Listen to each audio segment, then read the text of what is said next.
Open Your Eyes is brought to you by the Belize Bank. Our country, your bank.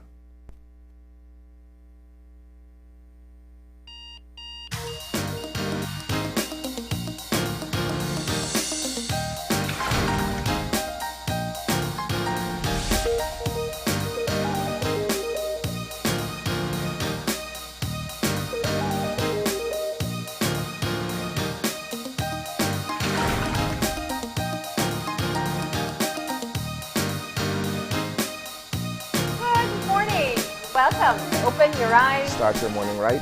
I'm Marlene Cuellar. And I'm Asana Kayatana. Good morning. Thank you for joining us this morning.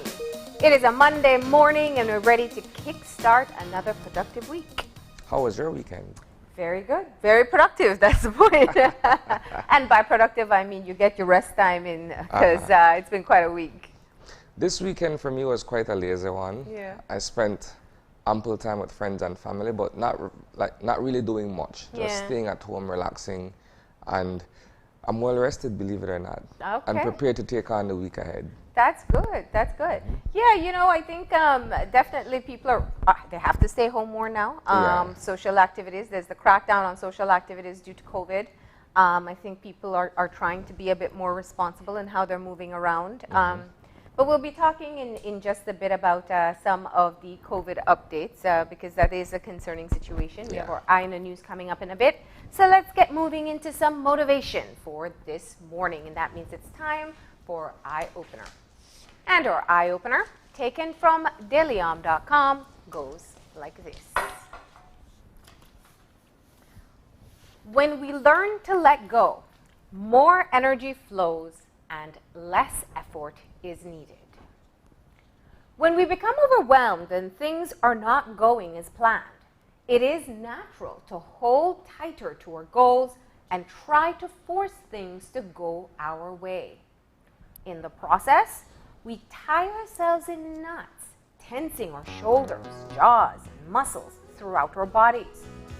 Our mind tells us that this is how to get a firmer grip on a situation that feels controlled. But as we create knots in our bodies, we are blocking the flow of our energy, exhausting ourselves by exerting more effort, yet accomplishing less. At these times, though it may seem counterintuitive, our higher selves know it's better to let go. We can ease our mental stress by prioritizing what we truly want to accomplish, and then delegating the rest to someone who has more enthusiasm for those things. When we relax and let life's energy flow through our minds, bodies, spirits, and lives, we will find that we can accomplish more with less effort and feel good doing it. We don't have to tie ourselves in knots. Instead, we can let the ribbons of our energy unfurl to gracefully direct us through life's abundant flow. I think, Marlene, it is innate in us as human beings that whenever we get flustered, things aren't necessarily going our way or everything is crashing down upon us, or so we would think. That, as the eye opener says, we tend to tighten up.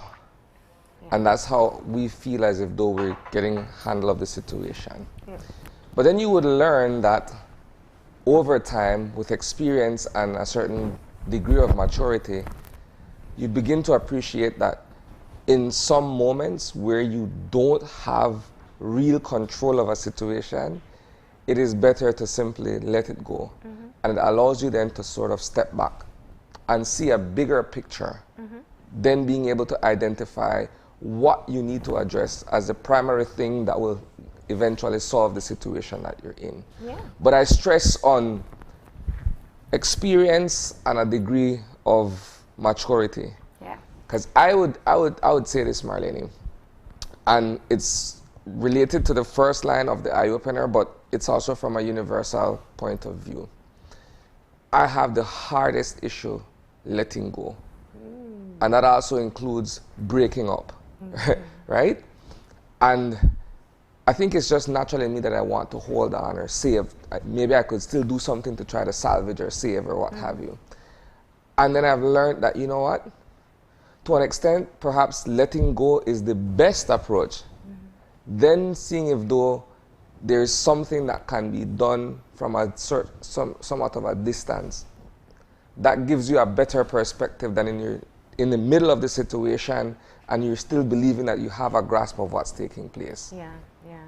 No, you know, and I think that you spoke of something that comes with experience and maturity. I think a part of it too is being able to allow yourself to reflect on times in the past and seeing how it worked from you. In other words, not just continuing the same pattern, but learning the lesson. And then you can be able to know, okay, this is one of those times where I just have to let it go. And please, by all means, it's easier said than done. It's an active process, telling yourself repeatedly. But what I find interesting is what the eye-opener speaks of how our body responds. And this is one of the things I've learned, you know, primarily through yoga, but it's interesting to see how even when you mentally don't accept something, how your body has already started to show the signs, the tension that you carry, the way you carry yourself, how you feel in your physical skin. And when you allow yourself that time to kind of breathe and give it a moment and stretch it out and just give yourself that moment of clarity, it makes a huge difference. I mean, you can literally, in my experience, well, I used to tell my yoga teacher, I said, I walk into a yoga class and I feel like, you know, we all have television, our generation especially. Remember those fuzzy days? Now it's just black screen, but back then it used to be the fuzzy days. You walk in with so many things going on, it feels like a fuzzy screen, and you come out with a clear picture. Just because you've given yourself that moment to let it go just momentarily. And I say that to say letting go isn't just about being able to let something go and forget about it. Sometimes it's just momentary, as you said. You step away from it, and then you can come back in, and you're in such a different place then. It gives you several advantages, so to speak. For one, letting go allows you to be able to renew, rejuvenate. It also allows you an opportunity to see things differently, point of view, right?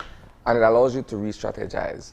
But you can't do that successfully or effectively, should I say, if you are in the throes of a situation and not being able to actually take the time to say, well, you know what can I learn from this, or how is the best way to approach this?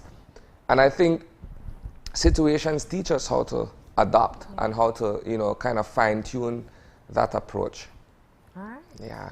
So there we go. We're going to let go of this particular reflection for a moment. And we're going to keep things moving this morning as we check in with our weather. And here we have our weather forecast from the National Met Service of Belize. An unstable environment exists over the area. The 24-hour forecast is for skies to be sunny with a few cloudy spells today and cloudy at times tonight. Showers or thunderstorms will be isolated except for slightly more occurring over inland areas this afternoon. Then some showers, a few thunderstorms, and periods of rain will occur over the south at first tonight and spreading to most areas. High temperatures today will peak near 88 degrees Fahrenheit along the coast, 93 inland, and 82 in the hills. Low temperatures tonight will range from 79 degrees Fahrenheit along the coast, 73 inland, and 66 in the hills. Winds over the open sea will blow from the east and southeast at 10 to 20 knots, and sea conditions will be choppy.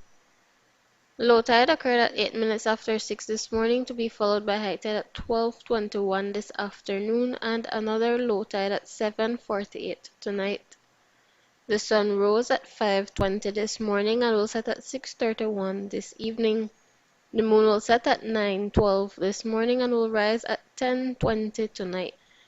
The outlook for Tuesday and Tuesday night is for some showers, a few thunderstorms, and periods of rain occurring across the country with a decrease in activity during the afternoon. In the tropical weather outlook, a well-defined low-pressure system was located about 190 miles east-southeast of South Carolina. The system is moving west-northwestward and has a high chance of further developing to a tropical cyclone during the next 48 hours. Elsewhere in the North Atlantic, Caribbean Sea and Gulf of Mexico, tropical cyclone formation is not expected during the next couple of days. And that ends this morning's weather report and forecast from the National Meteorological Service. Good. All right, and there we have Angelica Guy with the update for this morning. Yeah. We now go into our Eye on the News segment. It is a Monday morning, and there is quite a lot for us to discuss and catch up on from things that happened over the weekend and things that we can foresee.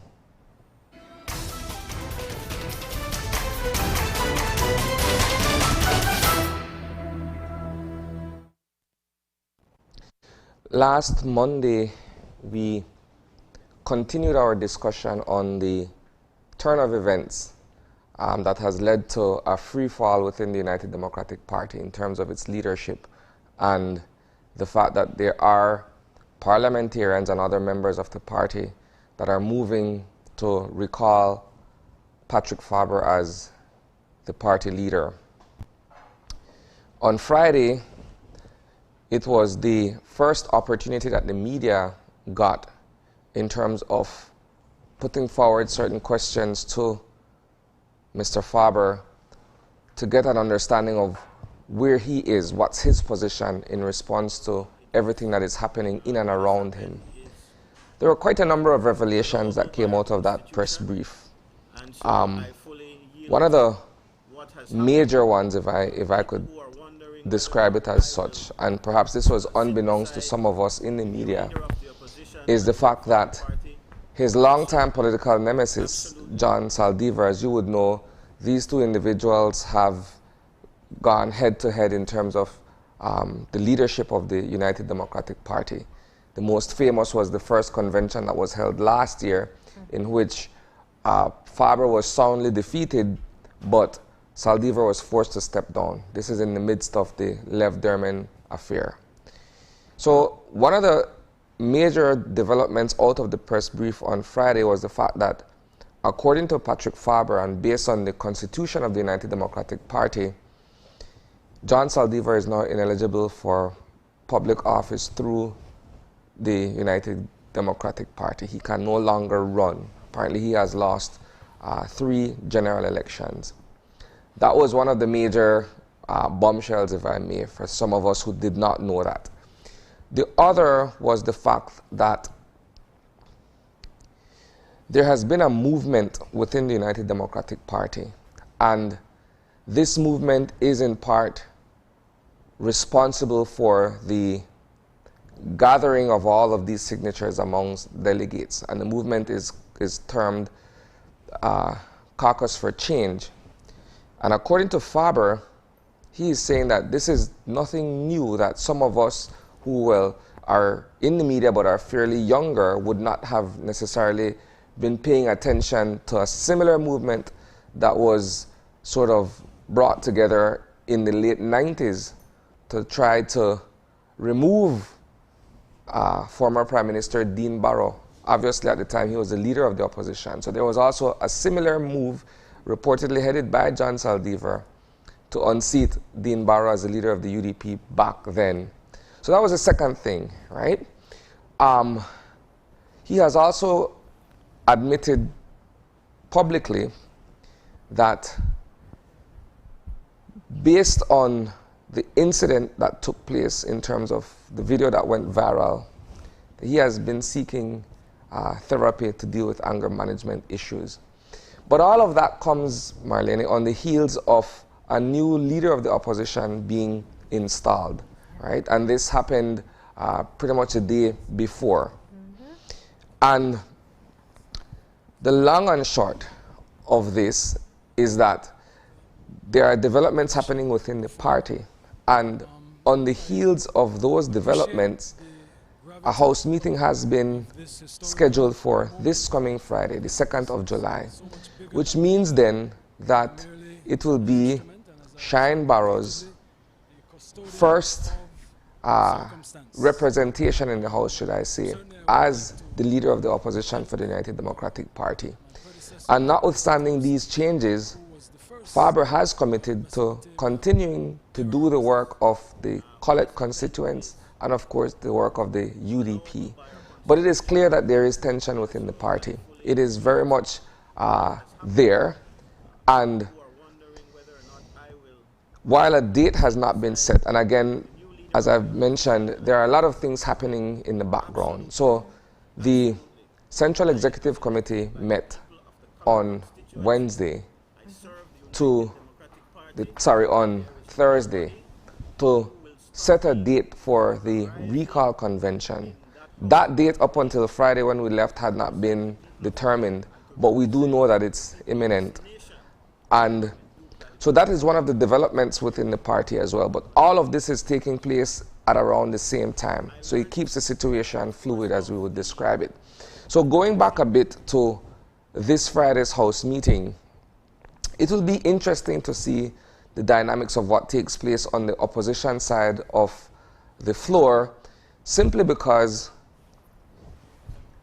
as party leader, Patrick Faber has also made it expressly clear to the representative for Queen Square that in similar fashion that she has moved against him and taken a certain position, she should also make herself present at the subsequent House meetings and also take a position based on what is being presented by the government of the day. And as we would know, Sister B has been rather quiet in terms of either attendance at the House meetings and, of course, standing up to make a presentation or rebutting to anything that is placed on the floor.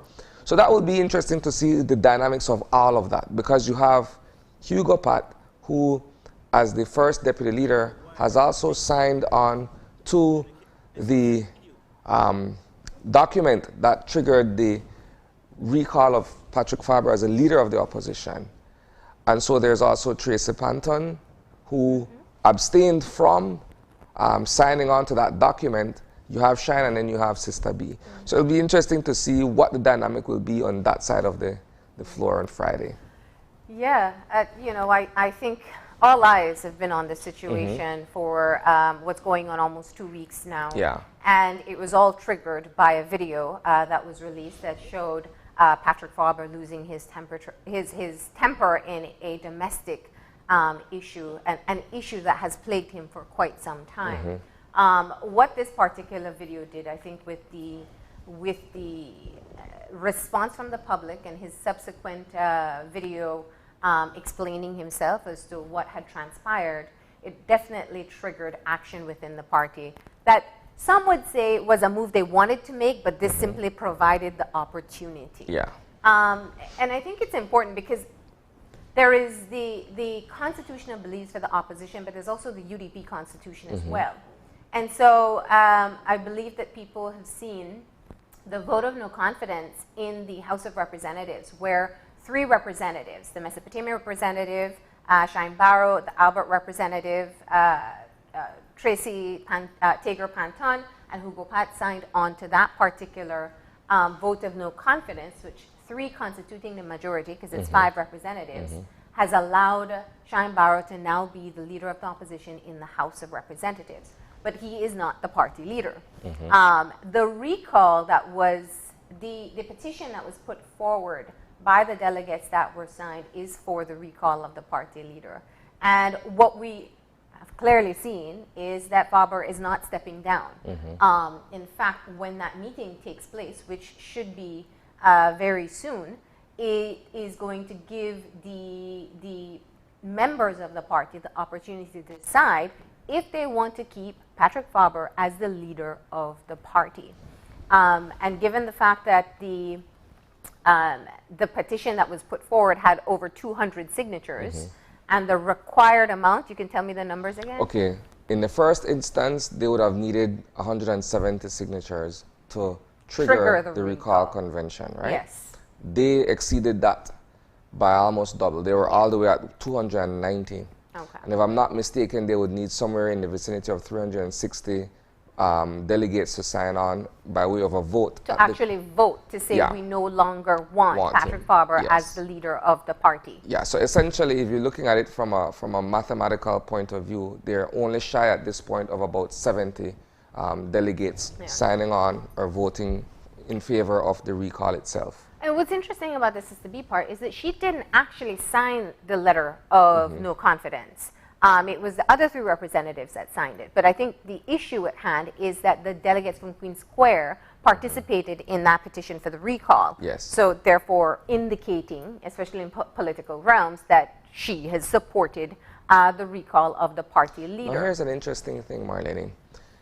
I am not sure if this was simply being said or done to save face, or if indeed it was so, but Faber has come forward in the press conference on Friday to say that some of these delegates were reportedly duped into believing that they were signing on to something else in terms of a national party meeting or other aspects of the UDP's operations or functions, only to find out afterwards that this was only for them to be able to trigger the recall convention. So I don't know where in that the truth actually lies, but what we do know is that all of these delegates have signed on to trigger the convention. I think the validity of that will be tested on the day that they vote.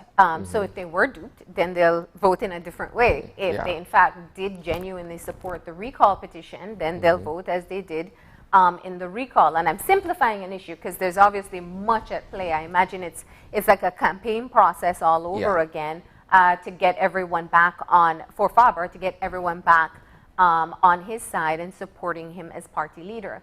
So here we are today. We have the United Democratic Party, the opposition party. There is a leader of the opposition in the House, Shine Barrow, and there is a party leader, Patrick Faber.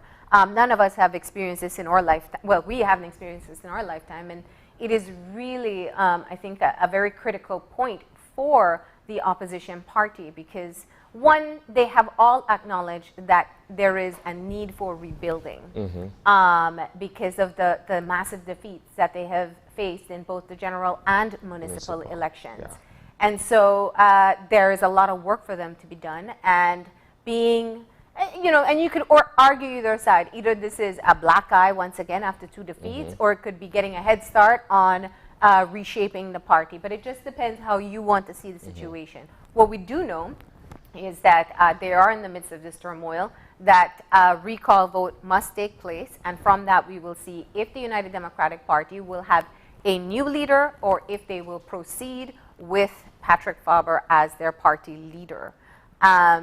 There are certain eligibilities for party leader of the United Democratic Party, and that is also a critical point to look at because they also have to be they have to be a senator or a representative, and several other criteria that have to be met. So coming out of that, and I'm glad you raised that point, on Friday as well, it was revealed that Senator Khalid Belail, who had just been appointed and installed as a senator to replace Aldo Salazar, will in fact be removed to make way for another senator to succeed. And this individual, for all intents and purposes, is being viewed as one of those persons who can in fact lead the United Democratic Party in that capacity as party leader once they've gotten past the recall convention. I'm not naming any names at this point because there are several persons being looked at, but I'm just putting that out there because that is what came out of the press brief on Friday. Well, you don't have to call any names, but the speculation, I think, in the public, there have been 2 names that have been floated around, and that's current Senator Mike Perrifete and former Mayor of Belize City, Darrell Bradley. Those are 2 names that we hear repeatedly from the public, and so it is an internal party matter with wider ramifications. And of course, we have been following it. It's been like a drama unfolding each day. And now, as I said, we have a leader of the opposition in the House. We'll see him for the first time acting in that capacity on Friday. It will be, I think all eyes will be on Faber as to sit there with 3 people or 4 that you feel have betrayed you is definitely not going to be easy. And the public, once again, will see a Barrow versus Briceño leadership in the House of Representatives. All I can say with regards to that is that we'll expect some fireworks on Friday. And that will take away from what the order of the days or the business of the days, but that's to be expected. So Marlene, we're going to move on Our next topic that I wanted to touch on, and it's something that is equally as pressing, is the rise in the number of cases of COVID-19 over the past week or so. Now, there's a certain ebb and flow with regards to the number of cases, the number of recoveries, and what have you. But suffice to say that within the past week and a half, we've seen these numbers inching upwards. I believe on Friday when we left, we were at 180 active cases, right? And so it's cause for concern. The police department has also put out its position in terms of a number of activities that they believe are, you know, spreader events. I won't say super spreader events, but they're considered events where people contract the virus one way or the other. And this is against the fact that there's also a campaign to try to get as many people vaccinated. So we're running a play and then there's a counter play, so to speak. And it seems at this point that, you know, more needs to be done to try to keep a lid on the number of cases that are mounting. Yeah, you know, and when you pay attention, and I think we've said this on the show quite a few times. In fact, we even interviewed doctors in India to talk about what was happening when they were facing their third wave. It is very common, it's a common issue taking place where vaccination rollouts are taking place, but there still is a surge of COVID-19. I understand it's been over a year and we're all exhausted of living in a pandemic, but it's not over yet. And the possibilities of a serious spike is one that is becoming more and more a possibility for us as we look at our numbers, being up to 180 active cases, and the new confirmed cases on Friday was 33. We do know that there have been specific clusters identified in very public spaces and work environments where there are a large group of persons. So it does remind us that it is important that we keep on following the protocols. Now, similar to what we saw in the casino, some of these people have had their first vaccines. And it's a reminder that even if you have gotten your first vaccine, you are still at risk you're not fully protected. And even after you've gotten your second vaccine, there's a wait period for you to be cautious so you don't get COVID-19. And then after that, your protection kicks in, which minimizes if you get COVID-19 and if you get it, how serious you'll get it. I think when we look back to how serious things were when the hospitals were filling up, when we saw and heard stories of people being rushed to the hospital and to emergency services and making it there to only live for a few hours before they pass away. Dying in the parking lot. Dying in the parking lot. You know, we're not even talking about last year. That was just earlier this year. And so I hear the fatigue that people feel, but also I think we all have consensus that we don't want to be back in that situation, because you just never know if it's going to be your family member who's going to be the one who catches it and has to be rushed to a hospital where there may be no capacity or you can't make it in time. So the seriousness of this illness has not changed, and we must remind ourselves of that as often as possible. Washing your hands, wearing your mask, and watching your distance. These are the three things we have to do to protect ourselves and our loved ones. And of course, get vaccinated. I do have to say that the vaccination numbers are just not moving fast enough. There are a number of incentives out there. You know, the private sector has stepped forward to be able to encourage people to get involved in raffles and giveaways and vacation packages to get people interested in getting vaccinated. And that might be your incentive and a reason for you to go out. That's great. But of course, the larger goal here is we must get vaccinated so that we can protect ourselves and our loved ones. And once we're able to reach the requisite numbers for herd immunity, we can get a sense back of normalcy in our lives. No country can reopen until, well, no country will be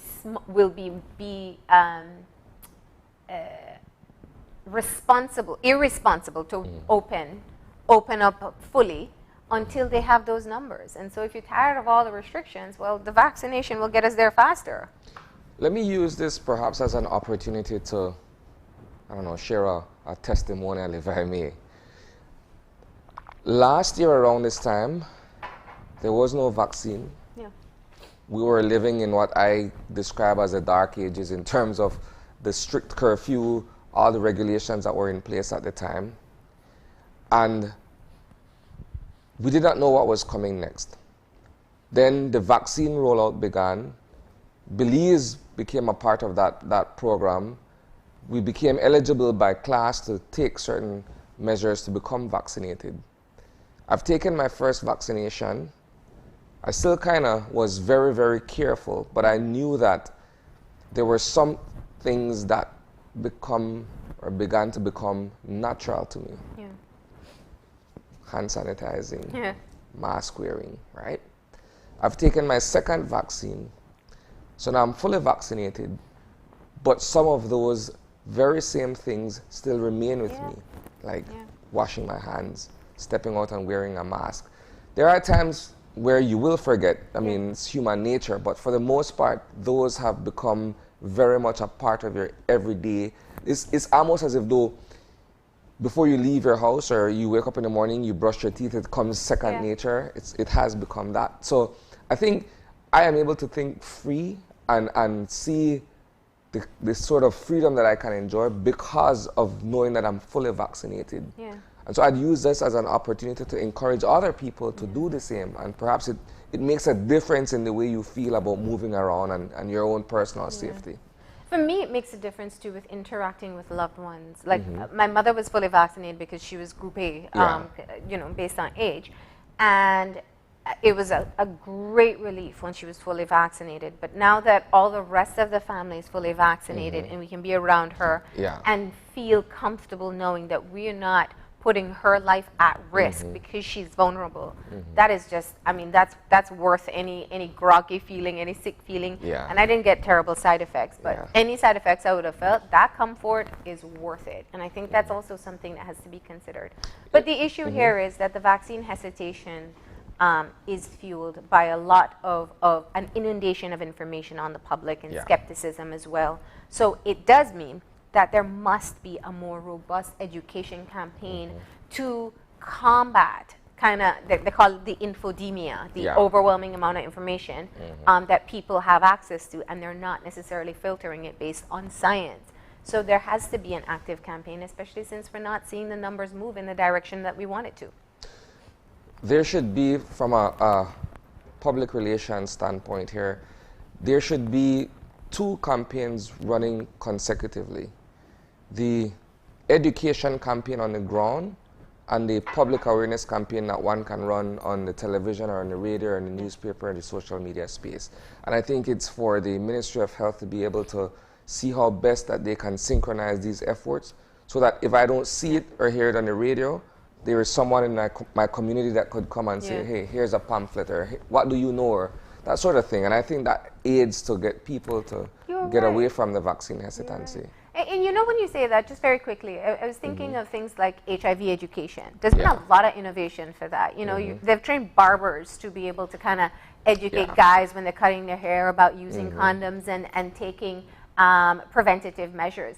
These are things that have worked before, because sometimes we learn better from peers than we do from, you know, health officials or authoritative figures.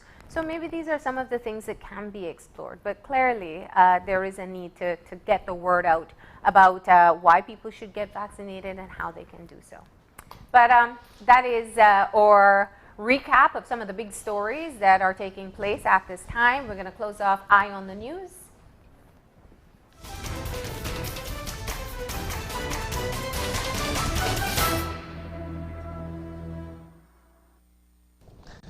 All right, so we're getting ready to go into our full show in proper, if I may.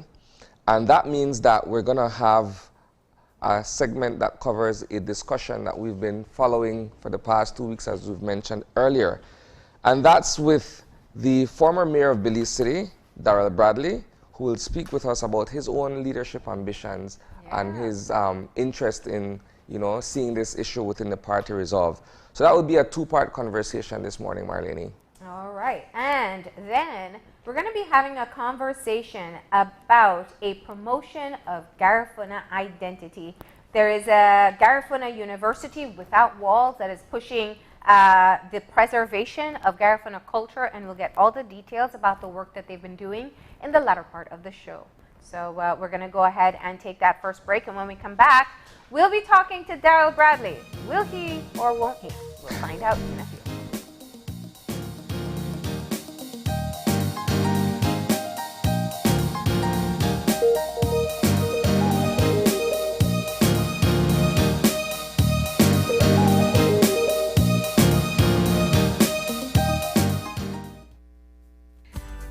Continues to expand its internet coverage countrywide to help you live a smarter life. Our villagers are very happy. They are pleased to know that Smart went the extra mile to put a tower in our village so that our villagers can get live stream on their TVs and they can get their kids doing their online classes. I want to say to Smart, thank you for making it possible for us to get internet in Gardena Village. We really do appreciate it. Smart continues to take the internet and mobile services to communities across Belize. Now save even more when you bundle your Smart broadband with Smart mobile services. Smart, bringing people together. As one of the largest cable and internet providers in Belize, CBC strives to provide our customers with the highest standards of quality, value, and service in all aspects of cable TV and internet. Monitoring our systems closely, our technicians combine creative planning and state-of-the-art technology with years of experience and training to develop and provide the most reliable and advanced cable and internet service to exceed your expectations. For CBC and our team of talented engineers, technicians, and customer service representatives, delivering less than the very best is never an option.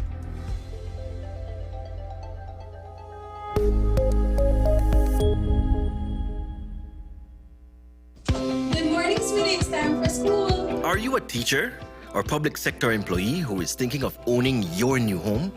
Get the keys to your new home with Belize Bank's all-inclusive mortgage, the best financing option in Belize for your new home purchase or construction.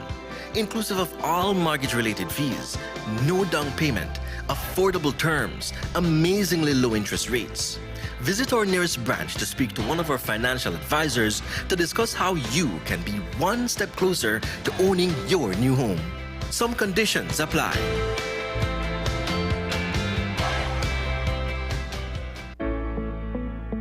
Introducing Edam A cheese, the A+ Dutch cheese to hit the Belizean market. As the name says, it is of A-class quality, the best Dutch cheese in Belize. Edam A cheese is creamier, less salty, and simply more delicious. Don't be left out. Get your A cheese at a supermarket near you. A cheese exclusively distributed by Unitex Company Limited. Call us at 610-3626 or 610-8910. Follow us on Facebook at Unitex Belize.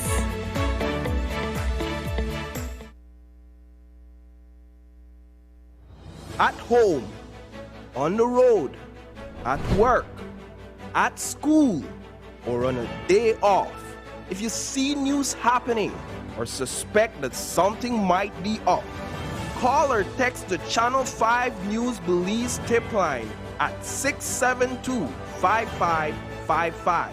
You don't have to give us your name, just give us the tip. That's 672-5555. Call or text us so we can check it out.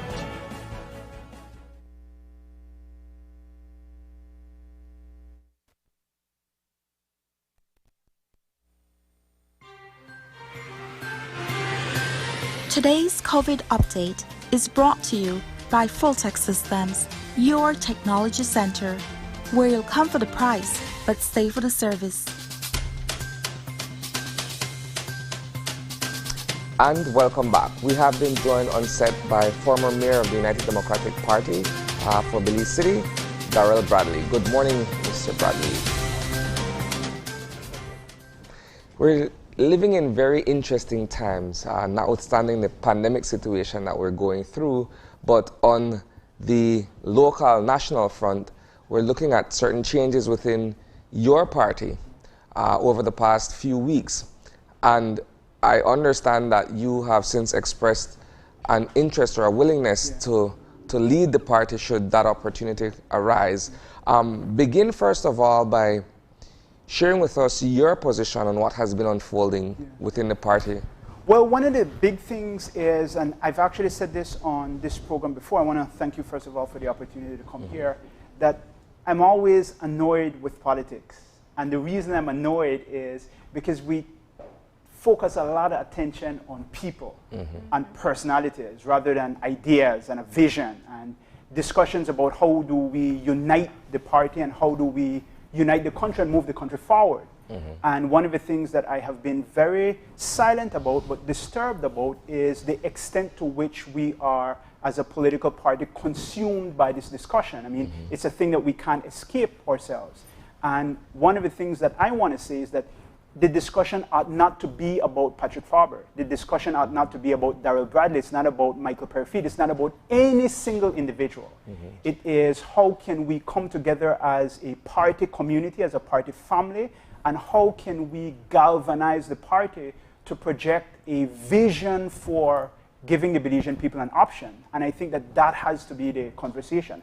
One of the reasons why I signaled an interest is because I think that I can move the discussion from personality base, from the internal back and forth and divisions and so forth, and unite the party around a shared vision and really establish that credibility, which I think the United Democratic Party needs if it's going to be viable in the next general election.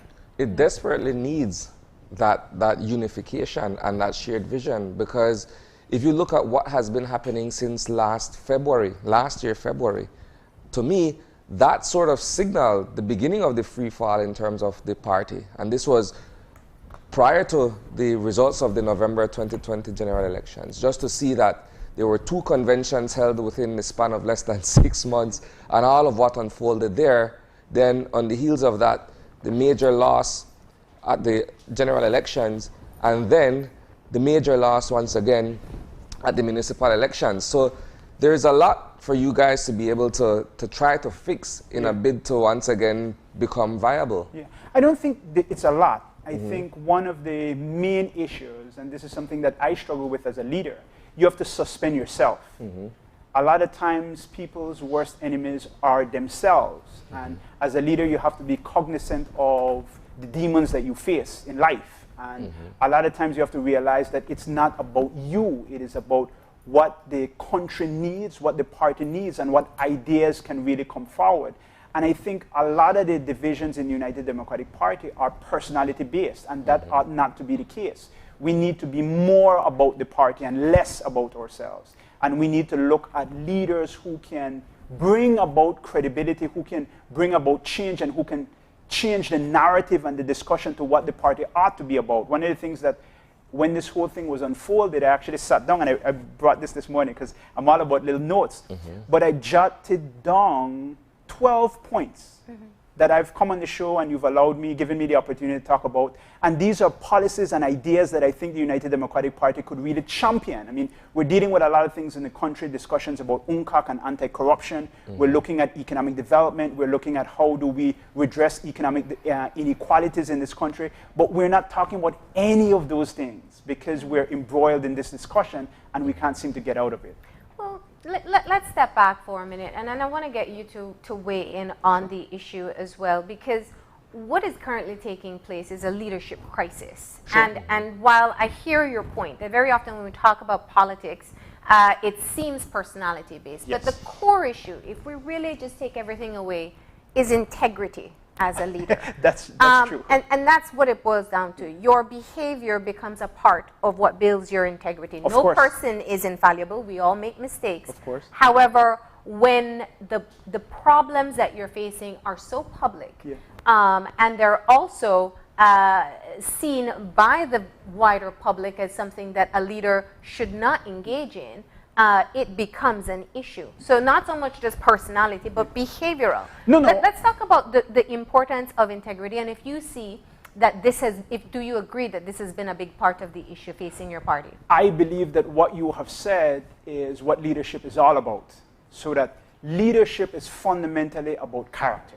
And leadership has to be about the person charting a narrative forward. I mean, it's about credibility and trust. The values that you want in your leader really respect your highest ideals as an individual. So I don't mean to belittle the point that sometimes we talk about personalities. The point that you raise is very fundamental because it has nothing to do with a personality, but it has to do with the expression that we want our leaders to represent the best of our ideals. We know all of us are not perfect, but when we send people to represent us abroad at the United Nations, when we have people negotiating on our behalf in any setting, we want to know that that person has the moral fortitude, that that person has the character, the values, the integrity that could represent the best interests of the Belizean people. So when I say that it's personality based, it's not to diminish the point that you're making, because I believe that leadership is all about what you have said. What do you think of the fact that the past two leaders that have been elected to represent the United Democratic Party have faced very serious issues in terms of their own personal behavior or character, looking at the involvement with someone who has been taken to court internationally for money laundering and fraud, and also looking at the domestic violence? First of all, I want to go plain on record. Those things are wrong, and we can't escape those realities. As a leader, you have to really watch everything that you do. You have to recognize that many times it's really unfair. I think that some of the criticism has been unfair. Everyone has their personal challenges, but when you are a leader, you are not the ordinary individual. You are under a microscope. You are looked upon oftentimes. A lot of times when I was mayor of Belize City, I felt that a lot of the criticism was unfair, but I can't complain. That's the cards that you are dealt with. And if you are a leader, don't expect any sympathies. Don't expect any, I mean, it's a job, it's a responsibility that you campaign for, and you just have to deal with it. And the conversation that I think we need to talk about is really, what kind of leader do we want? How do we want to restore the image of the United Democratic Party, and what do we want to reflect to the Belizean public? And so the ideas that you have brought forward, the criticisms that you have brought, is nothing that I retreat against. The United Democratic Party needs to do a lot of soul searching. We need to go through a process of introspection. I'm not saying that that answer is Darrell Bradley. I'm not saying that that answer is any particular person. And I think that in that conversation, we're getting ahead of ourselves because we still really haven't gone through the recall mechanism. So the Honorable Patrick Faber is still the leader.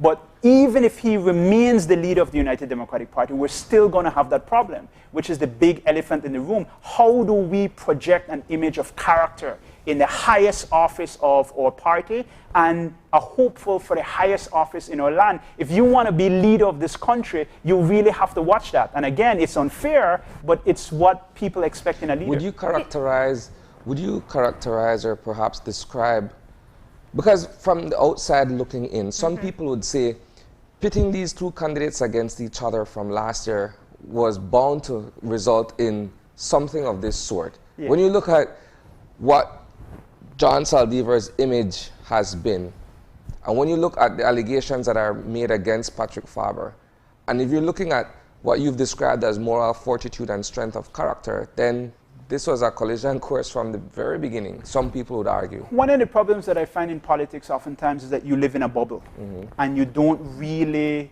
you're not in tune with what's going on in the real world, what people feel and what they perceive about you and about your party and about the leadership.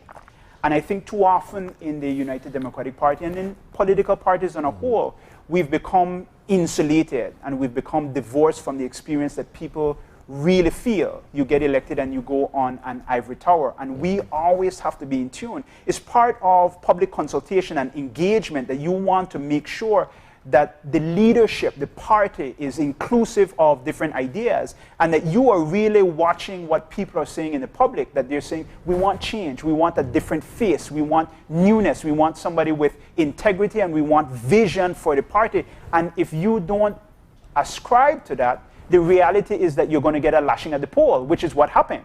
So that you do those things and you ignore public sentiment to your peril. And that's the lesson of leadership that has failed. It's the lesson that if you are not responsive to the vote, responsive to the expectations of people, you can't fault them when they go out there and they vote against you. How do you feel, how do you feel, and this may be a bit left field, but how do you feel about Shine Barrow's leadership of the opposition at this point? It's fairly new, his ascension from being a newcomer politician to now being a leader of the opposition has been fairly quick. What's your take on that? Well, he's a fresh face in terms of the political fray. I don't necessarily have an opinion in relation to that. The issues that I would look at in terms of the party would be macro.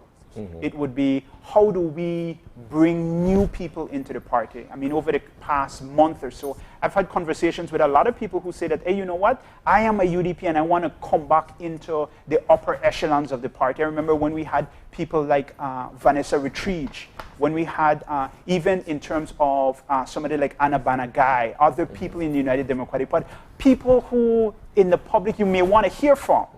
And I think we need to have leadership in the party that's not about friction and division, because there would be conflicts with individuals and other individuals. But you want to have somebody at the top who is neutral, who's an arbitrator of disputes, who can bring in people with different perspectives and people who have integrity and people who can chart a vision. And that's what you need at the helm. I think that it's not one person, but it's a group of people who can really be the change that the party needs. Now, it's interesting, the names and perspectives that you bring up, because when we talk about political parties, when you're talking from the outside, it's a very different reality from being inside of the party, where you have your own rules of engagement and quite a bit of hierarchy that's built into the structure itself.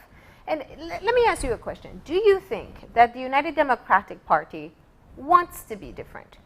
When you use the names of Vanessa Retreach, who is a former Attorney General, Anna Banagai, who's a successful councillor candidate who was ousted out, and yourself, who took a step back from politics, and who many have said that in your time as mayor, you created quite a bit of conflict with some of the decisions you made internally, not towing the party line. So the question is, while you as individual UDP members want different for your party, does your party want different?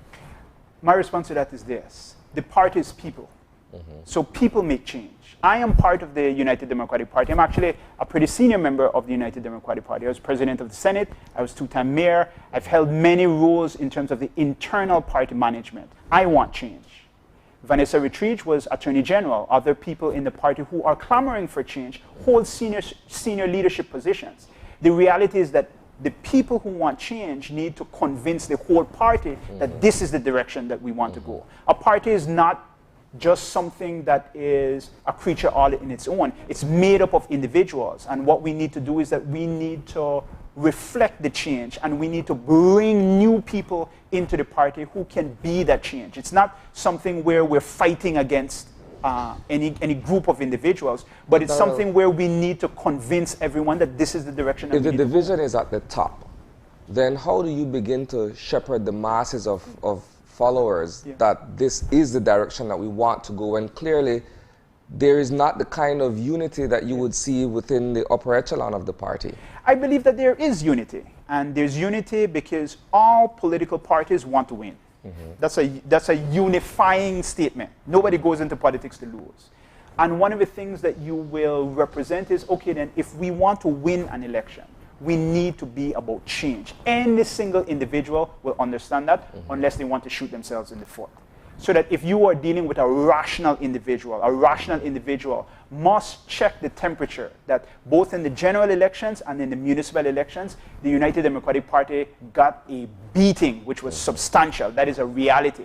If you want that not to happen again, you need a course correction. The fact that the voters gave you a signal is a message that you must receive.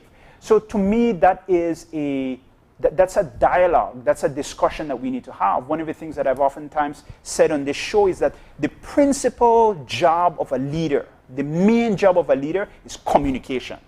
You have a vision and your job is to sell that vision. Sometimes you have to sell that vision to people even in your own team, in your political party, in your city council, in your whatever. You may have to bring them along. And politics is no joke. Politics, I remember when we were in city council, the arguments, who is one of my good friends, I'm a godfather to her child, Alifa Elvington, we had major, major arguments in the council. But that's what politics is. It's not something that is easy, but it's something that requires the level of fortitude. If you believe in what you're saying, then you have to go out there and you have to campaign, even internally, and you have to sell your vision to the people who are in the rank and file of the party and the people who are in the upper echelons of the party, because again, at the end of the day, nobody goes into politics to lose an election. Yeah. Do you think the party has come to terms with the massive loss it has experienced in the two elections? In my humble opinion, I would say no. This is why I began the conversation by saying that as a political party, we need to go into a phase of introspection. There needs to be self-reflection. You have to, whenever, in the military, oftentimes it's said that whenever you do exercise, you go through a debriefing afterwards. You have to actually go through that to say, why did we lose? And the signals why we lost are pretty obvious. And we need to make certain course corrections if we want to not relive those losses. The next municipal election is not very far away. In November will be 1 year since the general elections, and you're looking at municipal elections in 2.5 years. That's not a long period away. You need to come to grips with what has happened and get your act together. We need viable candidates, and we need people who can reflect the values of the United Democratic Party and what people want. Here goes, right? I'm not sure if you were following the press conference on Friday. Okay. But the party leader was saying, well, look, some people within the party have an issue with me wanting to sort of clean house. Okay. Since the allegations all along have centered around corruption. Okay. And so he's saying some of the very people who stand accused of being corrupt are some of the very people who want to be in the foreground once again. Okay. And so that creates a problem in terms of the overall image of the party itself, and of course the kind of confidence that people would have voting for the party. Okay. Now, these, I assume, are pretty strong personalities within the party. Sure. So how do you simply tell them, well, look, you can't run again because you are accused of this kind of immoral or improper behavior in public office? That's where the change begins. Yeah. Part of what you were saying, Marlene, when you were dealing with the issue of integrity, the way how that translates into voting, where a person may understand it better, is credibility. So that if you're going to make certain arguments, you have to stand first and foremost on credibility. And you have to be able to say that I fundamentally separate myself from those issues. I'm not a part of those things. And if you can't do that, then you will forever have conflict and divisions. When I was at City Hall, people could say, Darrell, I don't like you. I don't like how you operate. I don't like your leadership style. I don't whatever. But they could have never knocked the ideas. They could have never knocked the performance and the work. And one of the things that I would respond to what you're saying, Isani, is that it goes back to that same thing. It's not an issue of integrity and character. It's an issue of personalities. You don't like me. I don't like you. What the heck does that have to do with governance? I don't care. Stop the noise. Just move away and let the people who really want better for the party and who want better for the country, let us do the job. It's not rocket science. I mean, there are manifestos out there, there's ideas out there, there's a lot of people who want to come into the party, who want to invest in the party's advancement, who believe in the UDP, who believe in people like Philip Golson and Manuel Esquivel, legacies of change, and we can be that for the Belizean people again. But we're talking about all this noise about videos and this and that, and what does that have to do with the UDP and the change that we want to do? Has it been frustrating watching the party unravel in the past? Well, I don't really watch it because it would kind of give me a headache. And a lot of times I go to court and the court itself gives me a lot of headache. So that I need a certain peace of mind. So you mentioned the press conference. I didn't watch it because I believe that we should not have those kinds of conversations, period, because they're a distraction. It's a distraction on the good work historically that the United Democratic Party has done. When we were in City Hall, we did massive infrastructures. Those things were things which were good for economic development. We talked about canceling trade license. That's one of the things that is on my list. We talked about reform of the public sector. No conversation about that has been had since February of last year. It's been very much personality driven. But before we go any further, let me just ask you point blank. Seeing how the leader of the opposition, former leader of the opposition and party leader, was ousted from that post as leader of the opposition and now potentially facing a recall vote where he may lose the party leadership, what are your thoughts personally as a senior member of the party? Do you think it was an unfair process? People have described it as an internal coup. Well, I wouldn't really, in law, they have this. Always trust the jurors. In politics, always trust the voters, including the delegates. So I've gone into elections, I've won, I've lost. I've never criticized it. If something like this happens, and if I were facing that same scenario, where a significant amount of people, almost 300 delegates, signed a petition to say that I no longer have confidence, the issue of a recall vote would never occur. I would fall on my sword. You would step down. Which is a question. Because that, I mean, I don't understand. Which is a leadership question that throughout the world, it goes back to integrity and character. It has to do with conventions.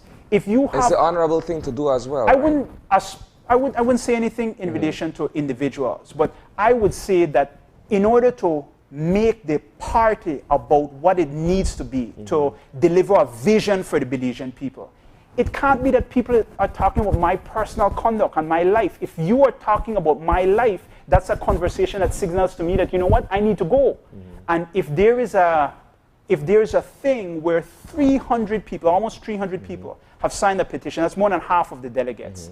To me, that conversation about a recall should not even be a conversation. So you think you should step down. Did you sign the petition? Or were you approached to sign the petition? No, I'm not a delegate, so that I would not. Were you aware that the petition was being put together? Yes. Did you in any way communicate support that it should proceed and go to the delegate? Well, I wasn't involved in terms of that. I knew about the petition after the petition came out, and then I saw the people delivering the petition to the United Democratic Party headquarters. And as a senior member of the party, were you aware that the vote of no confidence was going to be handed over to the Governor General? I was not aware of that until it actually happened. And what were your thoughts? Again, I don't think that the processes are the issue. I think that, to me, it's unfortunate the ways in which this have unfolded, but again, these are human problems, and these are what I would call unforced errors. These are entirely unforced errors. If you have a situation where I cannot command the support of the majority of people in my party or in the government or in the opposition, then the honorable thing to do would be for me to leave. If I need to take a leave of absence, if I need to reflect, if I need to whatever, you will never ever see Darrell Bradley campaigning for a job that people don't want me. Do you think it's possible to what do you imagine will happen? Let's say you get to the recall vote and Patrick Faber is able to secure sufficient votes to stay as party leader. What do you foresee for the party if you proceed with a party leader and a separate leader of opposition?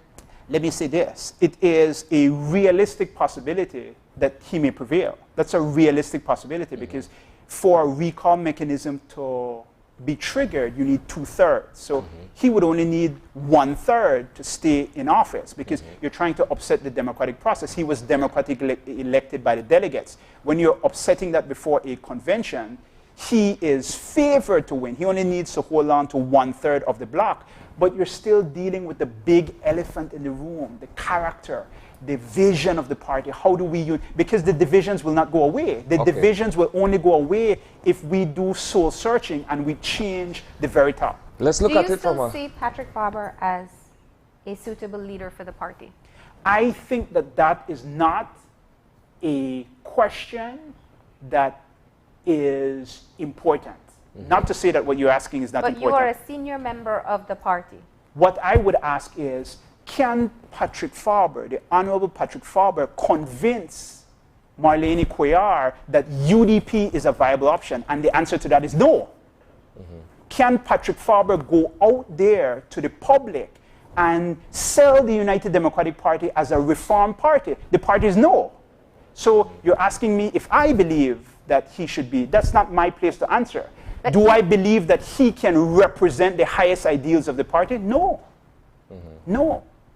And I think that the party needs introspection, and we need to reflect on ourselves in relation to what image we want to put out A part there. of what was said on Friday, very straightforward. He wants to retain his seat or maintain his seat as the party leader at this point. You are one of those persons whose name has been called in terms of an interest in leading the party. So has Mike Perfeet. Okay. But he's saying, if we're to look at it from a numerical point of view in terms of wins and losses, he's saying, look, I am the 5-time Collett era representative, hasn't lost an election. Mike Perfeet has lost twice, right?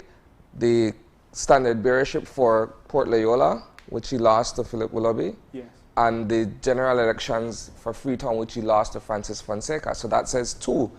He also looked at you and said, well, you lost Caribbean Shores. So if you're looking at a track record of wins and losses, then numerically, I am still the person to beat, so to speak. I hear that. I don't believe that argument. I don't ascribe to that argument. And it goes back to what I'm saying. I will win on my ideas.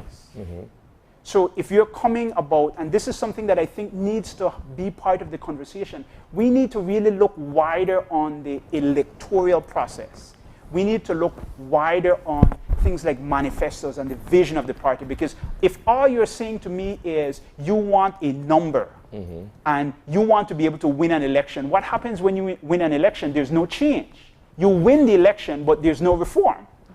So how is it that we can present the best image for the party?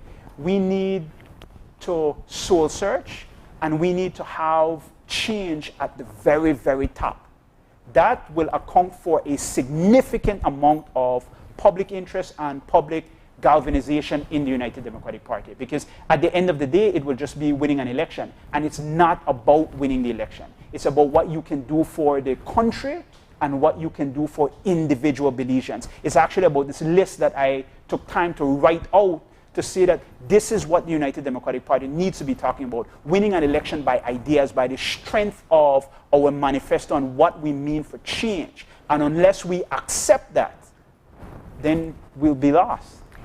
So let's shift the conversation now. We've focused on talking about the party in general, but of course you know that a part of having you here is to discuss your future with the United Democratic Party. And as Isani mentioned, your name has been discussed quite often, and you have never been shy about saying that your ultimate aspiration is to eventually be the leader of this country. But let's step back for a moment. You mentioned that you would love to be a part of the legacy of people like Philip Golson and Manuel Esquivel. When you stepped back from politics, there were many who observed that there seemed to have been some discord between you and the former Prime Minister Dean Barrow. And some have even speculated that you could have become the leader of the party, but you were being set up to not be eligible for that position. Let's dive into that first before we talk about your leadership aspiration. Well, I wouldn't necessarily say that. One of the things that I stepped back is because I believe that people should never be in leadership for too long. So I think that if you're mayor, 2 years is enough. And one of the things that I do favor, which is on my list, is term limits for members of the National Assembly and for mayors and for municipal officers. And what that will do is that will rotate and bring fresher faces into the party and recycle. There's no reason why somebody should hold a position for 30 or 40 years. That's anathema to corruption and not in terms of bringing ideas forward. But I don't think, and this goes back to the idea, leadership is not easy. You had a different approach as a politician. One that many described as stepping outside of the line at times, and even publicly saying you were not in agreement with the leader of the party at the time, the Prime Minister of the country. And many say you faced the consequences as a result of taking that position. Do you feel that that's what happened to you? Well, I don't necessarily feel like I don't feel aggrieved. I just think that that's what happened to you? I mean, if it happened, I don't know, but like that would never upset me. Do you feel that you ever had the party's support to help you get on the path to becoming the leader of the party or a potential leader of the party? I don't necessarily think you need the support of the party in the way that you're asking. politics to me is never personal. And it's a job that I voluntarily ascribed for. So to the extent that things happen to me, it's my own fault because I am the one who wants to inflict pain on myself. So you will never get me to say that I am aggrieved by this person or I think that this should have happened or that should have happened. Whatever happens, happens in life. We can only do our best. We can only represent what we think is our ideals, and we can only try to do right by those who are around us, our family and our friends. I have a certain opinion. I have very strong opinions. I've never, ever made any secret to that. I have much respect for the former Prime Minister. I think that we got along great. We actually met on a regular basis. We hung out a lot. I ascribe him to be one of my political mentors. But politics, as I said before, is not easy. It's a fighter's game. It's a full contact sport. A full contact sport, so that you are going to have arguments. And to say that we had arguments and we had disagreements, including very strong disagreements, is actually to just, I would just say yes. Let me ask you a direct question, following up on Marlene's idea to sort of shift course towards your aspirations for leader. So we're being made to understand that Khalid Belail has been asked to step down to be replaced, presumably by you.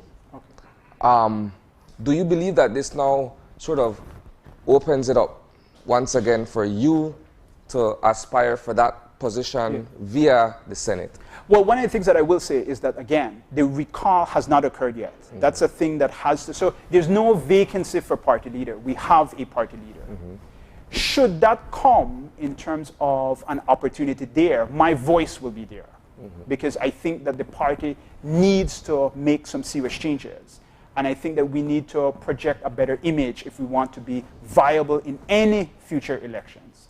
So that I don't know in terms of the specifics of everything, but I know that if there is a vacancy, in my mind, that would open up possibilities. There is no vacancy now, but if there, and I think that it is very difficult for there to be a vacancy. Fair enough, but the understanding is that the leader of the opposition is the one who has that call to make.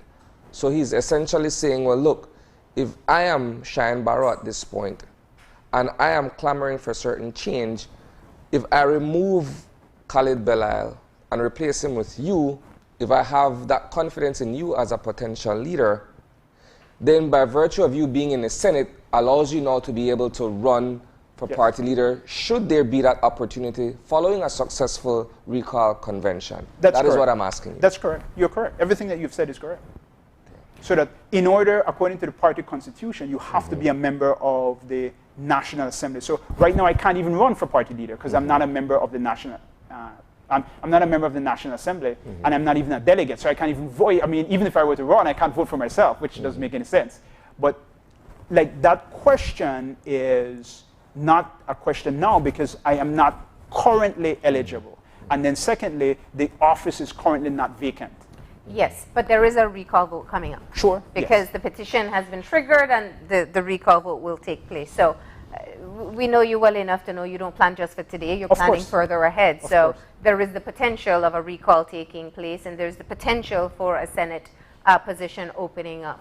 Are you gathering your machinery? Are you preparing a plan as to what happens if Patrick Faber is not successful, cannot successfully maintain his party leadership? Yes. Okay. Yes. So what the process would involve is that I'm actually getting together people who would advise me, who've advised me before, in terms of looking at what are possibilities, what are strategies, what would be a strategy in terms of making yourself eligible, what would be a strategy if you have a contested convention. So if it's me and Michael Perfit, how would that work? I mean, what would be a strategy if I win? Because the talking that I'm hearing about the United Democratic Party is that, like, I mean, if you're in opposition, there's actually no money to run the party. Like, so how would you do that? I mean, so there are practical things that you would have to navigate, and most importantly, in my view, is what would my family think about this? How would that impact my family structure? Does my wife support that if she is fully on board? How will that impact my profession as an attorney? Because that's going to be something that is monumental. You will then take on a responsibility to run a mass political party. That's kind of a full-time job in itself. So we have more questions for you, but we do have viewers who are asking us to get some questions in as well. So Aria Lightfoot wants to know, what does change mean to you? Well, change means that you would have, first and foremost, what you have said, Marlene, is somebody at the top who, in their public life, espouses character and ideals. Somebody who has vision. You come with a plan, and you're selling ideas. And that is something that I have really never, ever heard in several years. We always talk about people rather than ideas. And I think if you have a leader that can communicate that, a narrative as to how to change the country, that's what I would view. And Faith Long, similarly in that vein, what if you were elected? What do you have to offer to our country, and what would be different from the PUP? Well, I think that I would bring a specific plan. And the three areas that I would address is, first of all, income inequality. I would address anti-corruption, and I would address economic development. The anti-corruption laws, I would actually pledge that would be passed within the first 100 days. And I have 6 pieces of legislation, one of which I drafted. You gave me an opportunity to draft campaign finance reform and to talk about this on the show. And I think that those are things that we would be able to bring into fray within a relatively short period of time. So going back to some of the inner party politics, how comfortable will you be replacing the mayor of Belmopan in the Senate? Would that not bring more friction in the party? Well, I think that we go back to this point. I mean, I'm not an unfriendly person. I actually have a lot of friends, and I'm kind of a nice guy. Like, I mean, I could hang out and whatever. Mayor Bilal and I, we went to conferences and so forth. I have no problem with you. Likewise, I don't expect people to have problem with me. But again, if we want to win, we have to make change. And change may ruffle people's feathers, but you need to go forward with the fortitude and the confidence that you believe in what you're saying. The United Democratic Party needs change. And if you dislike that, then I'm sorry. So let's move a bit further ahead. You spoke of the let's say you would become the leader of the party. How do you feel about representing the party when you have not been able to win in a general election? That does not disturb me as much as people may think. In life, you win and you lose. In many cases in life, I've been on the mountaintop. And in many other cases, I've been in the valley. So you go with the flow. But again, it comes back to the type of person that you are and the message that you send. I'm fully prepared when I set out these points and say, this is what the United Democratic Party has to offer. If we go into an election and we lose on principle, I'm satisfied with that. That means that the voters didn't want it. They didn't want me. I could live with that. You will never see me ever complaining about my Lost in Caribbean show. Yes, but Darrell, what does that show for the wider public, beyond the party itself, that you're not able to garner the majority vote in a small constituency? Well, that's the voter. You need to ask the voter. My aim is to sell a vision. And I represent certain things, and I've done certain things, so that I have a record. You don't have to guess what you're going to get with Darrell Bradley. You can see what we did at City Hall. You can look at what was done there. You can see what kind of president of the Senate I tried to be. You can see the issues, because we've had many conversations on this show. So you know me in and out. If the voter doesn't want me, then I can't fault them. That's the process in which we're embarking on. Fairness, because we have discussed character issues from the two party leaders, the two recent elected ones. Let's talk about the character complaints on your end. Okay. After you left City Hall, the existing City Council spoken about the devastating state of finances. There were concerns about the bill that you left behind, monies owed for things that your father benefited from. And there was also a massive payout that had to be made for the city administrator because you had allowed for a contract to exceed beyond the term where you would work there. Okay. These are 3 issues. Okay. And let's talk about them. Issue number 1, I would want anyone to show me anything in relation to any irregularity that my father did. So I'll point blank there. First of all, I didn't hire him. He was there long before I became mayor at City Hall. And in relation to responding... But you allowed him to rack up a bill that the city council paid for. I dispute that, and I disagree with that. And I would say, you know what, show me it and I'll respond to it. Show me it and I'll respond to it. I hear these things which came up when I was running for leader of the party, where it was, I think it was Chung San or something like that. That came up 3 years after I left City Hall. Those were hatchet jobs. Those had nothing to do with any legitimate complaint, any legitimate basis. And I dispel that. And anyone who wants to believe it if you want. The second thing. So you're saying your father never got any special treatment from you? Any special consideration? Absolutely not. Not allowed to do the job? Absolutely not. Absolutely not. The next thing that I would say is that you raised this issue with the former city administrator. Yes.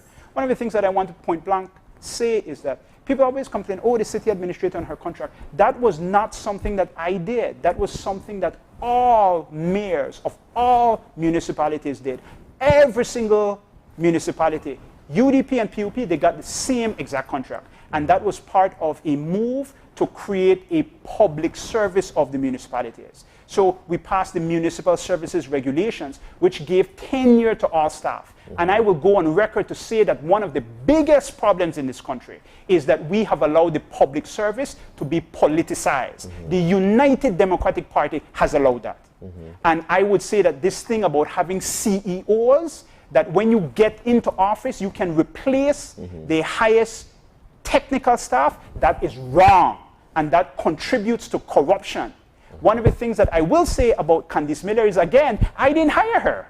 She was Zenaida Moya's city administrator. When I became mayor, I changed absolutely no staff. Zenaida Moya's secretary was my secretary. Her CEO was my CEO. Her driver was my driver. I don't believe in changing people. And that move in relation to that contract, people talk about it, but they didn't understand what it was. That is not something that I ever did. That was something that was a move because we passed the municipal services regulation. And I believe that when you change CEOs after an election, that is wrong.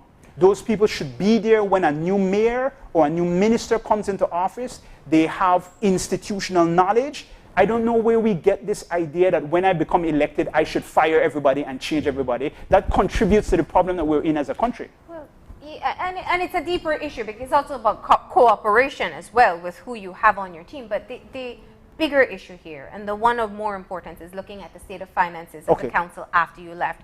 And it really is pertinent because even if we fast forward 4 years from now, the economy is still going to be a high priority for this country. If we return to 2019 levels, which was still an economy in recession. Yeah. No, I'll deal with it point blank. Again, municipal government in this country is a thing where you set the leader up for failure. The reality is that the tax base never ever justifies the municipal budget. Streets and drains are expensive. So to say, I dispute the fact that we left City Hall in any significant financial whatever.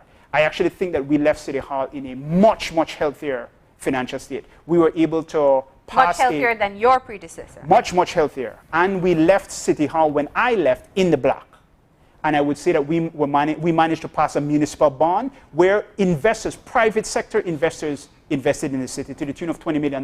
Those people will not do that if there is not confidence in the leadership. And we were able to secure a loan to rebuild the commercial center. Those things inspire confidence. There is no nobility. Some would argue to the contrary because if memory serves me right, when Bernard Wagner's first administration took over, an audit of the city council was done for the time that you were mayor of Belize City. And the report shows that, contrary to what you're saying, there was in fact financial instability in and around the time that you demitted office. Okay, I will say this. Municipal government and finance, I disagree with what you're saying, but I would say, so what? Municipal government across this country is financially unstable. That is unstable. That is the reality of municipal government since I think George Price was mayor of Belize City in the 1950s. You never ever give the municipal government sufficient monies. When I was mayor, the subvention that we received from the central government remained the same from 1992. That's over like 30 years ago. Never ever increased, even though the population of Belize City increased. So if you kind of want to come in terms of challenges and so forth, be fair. Municipal government on a whole will be financially unstable. It's the reality of what it is. But look at what we did as mayor. This is what I'm saying. I went into there and people told me, do not go there because that's going to be a killer of your political career. Nobody goes into City Hall and makes a difference because you can't make a difference. And I went in there and every single day I worked hard. And we did streets, we did parks, we renovated the commercial center, which was a blot in the eyes of the public, the heart of our city. We did union reform, we did land programs for our staff, we did insurance, we concluded a collective bargaining agreement. So all of these things we did, notwithstanding the fact that you had a very unstable political reality. Let me ask you and a you were follow-up also question. accused of being very inflexible. I mean, to a certain extent, I would think that that would be like a fair criticism. I mean, to my view is that I don't mind arguing, but I'm going to argue ideas. If something is objectively correct, then we have to agree that it's objectively correct. You asked me certain questions in relation to the conduct of Jan Saldivar and the conduct of Patrick Faber. I am friends with those people, but objectively speaking, I have to say that I call a spade a spade. Again, when we go and we debate, if we're talking about ideas and we're really there for the right reasons, right has to be right and wrong has to be wrong. So there's no inflexibility argument. There's either a correct argument that one can defend or there's an incorrect argument which one cannot defend. But I believe she's saying it's my way or no other way. Yeah. No, I'm never, and surprisingly though, people will, I'm conciliatory. Like I work with a lot of different groups. I mean, I work in the education setting, I work in my private practice, I work in politics, and it's always been a situation where I'm very conciliatory. I work with teams. I try to lead a collective vision. But again, if we see certain things in government that we must stand against, first and foremost the issue of corruption, that's not a conciliatory kind of thing. So a lot of things that I was very inflexible about at City Hall were things which had to do with compromising the standards of leadership at City Hall, and those things I would not tolerate. So, you know, and I want to be very clear when I ask Sure. this question because it's not necessarily that I agree with it, but it is a part of the reality. Sure. Is it not the very same ideological approach to governance and being a member of a party that actually makes it more challenging for you within the party? Because the actions of how we have seen governments function, they're the same. Change the color, change the people, the actions are the same. And it's because political supporters, financial supporters, they want their spoils when the party they support are in office. Yes. When you come in with this kind of ideological approach, some may call it, it may inspire people on the outside. Yes. But for those who are looking for benefits of being a card-carrying member of a party, it scares them. Well, I would say that if it scares them, that's perhaps good. I mean, one of the things that I say Then is how do you get the campaign finance? How do you get the momentum going? How do you get the full support? I will say this with the greatest humility, and I reflect and I pray about this a lot. When my name was put out there as a possible candidate for United Democratic Party for the leadership, and it's something actually really that never came to me directly, but it's something that people threw out there. There was a great degree of excitement and energy to the point of fact that Channel 5, you're very prestigious, you called me and you asked me to come on the show. So I don't think that I'm going to have a problem not finding resources, not being able to campaign, not being able to do these things. We will win because of our ideas and because of the values and the character that we represent. That is going to be my message. And that is going to be what I think we can sell as a political party. You need to be changed. You don't really need. I want to rephrase Marlene's question because I'm not sure if I personally am getting the answer from you that she had asked. So instead of you got it like lawyers, cross-examination. Instead of using the term ideological, I would prefer using the term philosophical. Okay. Your approach to politics is a rather philosophical one. Yes. But on the ground, the rank and file want practical things to be put in place so that it benefits their lives in a positive way, other than just the idea of it, other than just the theory of it. Now, how do you sell that to them and make it as palatable as possible for them to buy in? Well, I think it goes back to the idea that every person in a political party wants to win. How do you win? You win by galvanizing the public out there. Many of the things that I have talked about, it will benefit everyone, including people in the party, because one of the things that I say that government should do is that they should involve and embark on a massive housing campaign. We need to provide affordable housing in this country for everybody. That will benefit UDP, PUP, and people who don't care in politics as well. Everybody wants a better country because everybody has kids, or most people have, and they want their children to grow up into an environment that blossoms. And the United Democratic Party cannot win an election only with UDP votes. We learned that. So when you go out there, you would notice that a lot of UDP candidates, they got a lot of votes.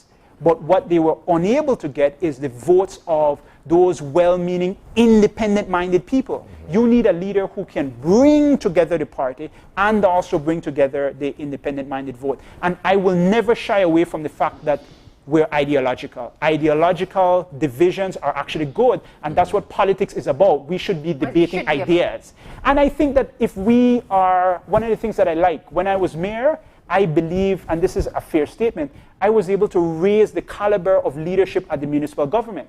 I think if I were able to go to general government, I think that that would be the same thing again. We want to change the dialogue. So when you look at the National Assembly, it's not about you to do this and I to do that, but it's about the ideas that we can defend and we can debate and we can work together to craft good legislation.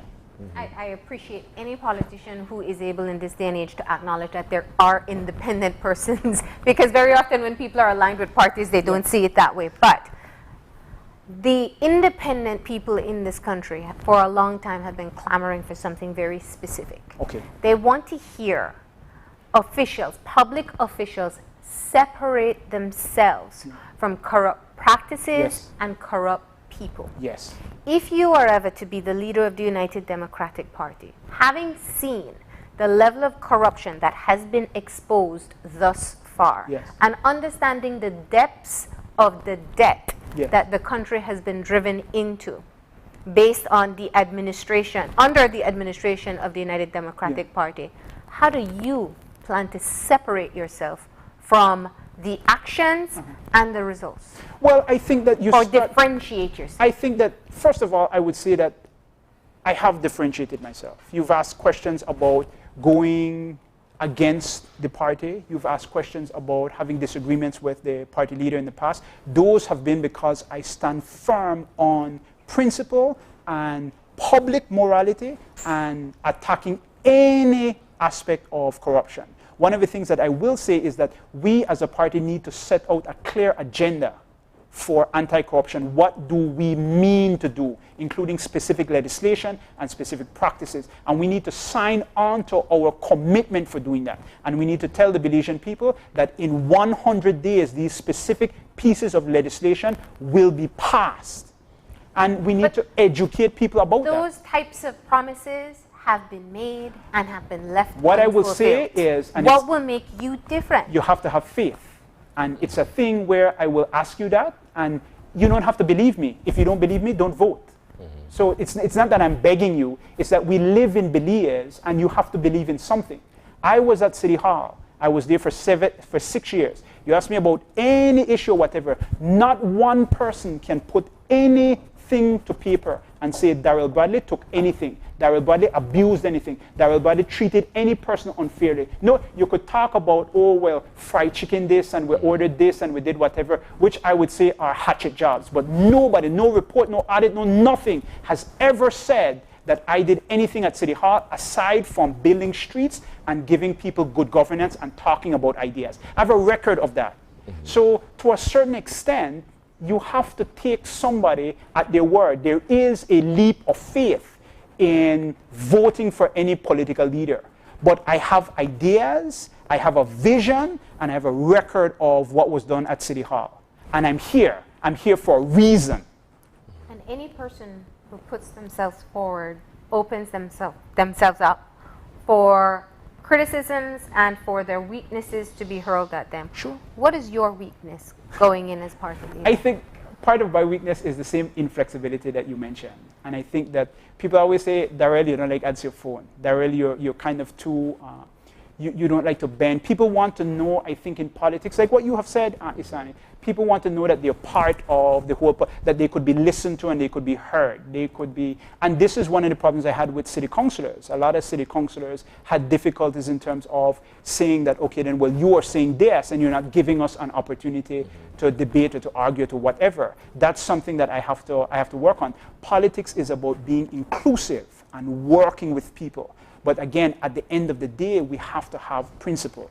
We have to have an agenda for change and reform, and we have to be able to convince people that we're serious about it. Earlier in our conversation, you described your successes and perhaps your failures as being atop the mountain and being below in the valley.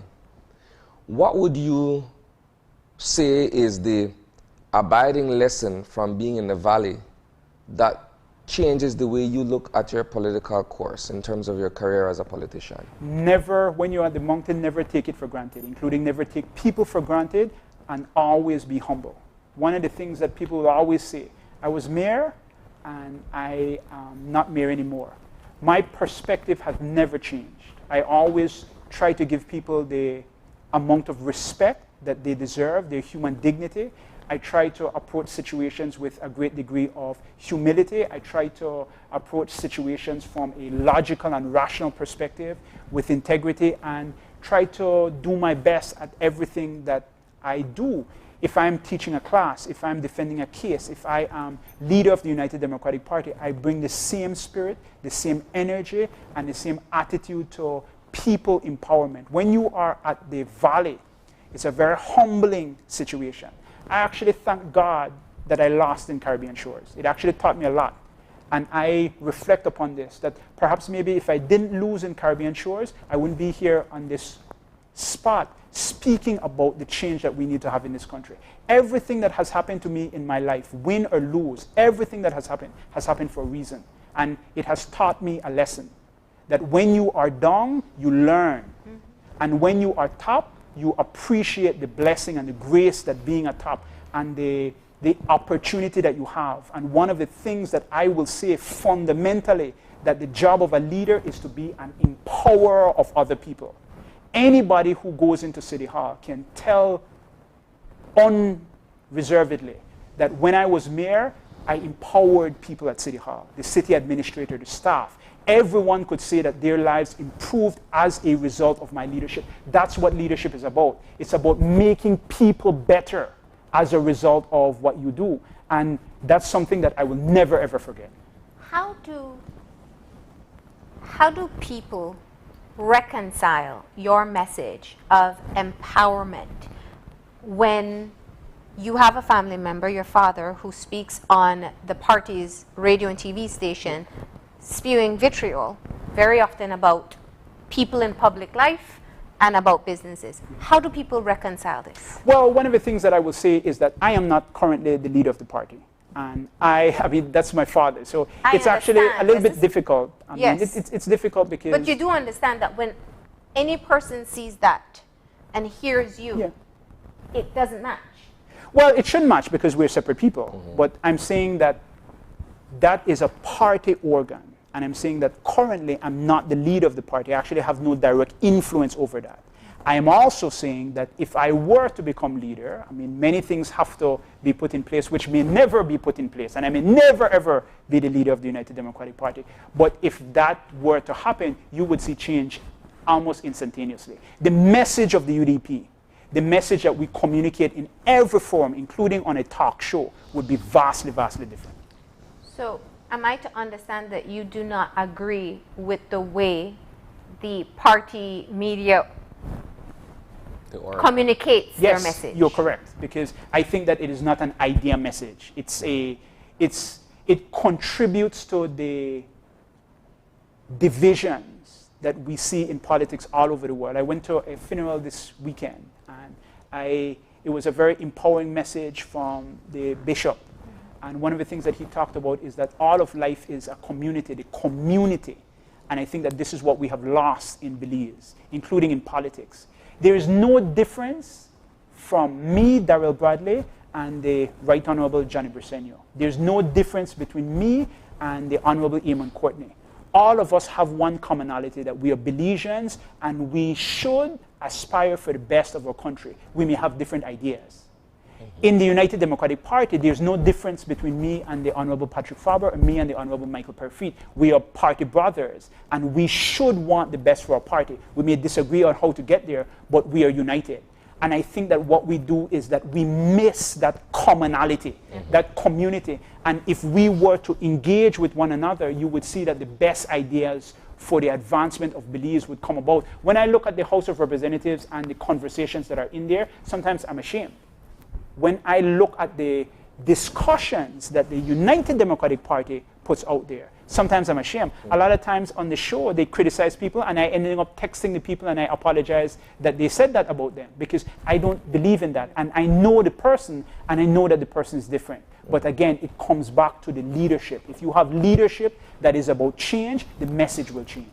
And just lastly, in the next few days ahead before this recall vote, will you be soliciting support for the recall to proceed? No, I will not. So what I would do is that I don't believe that that is the issue.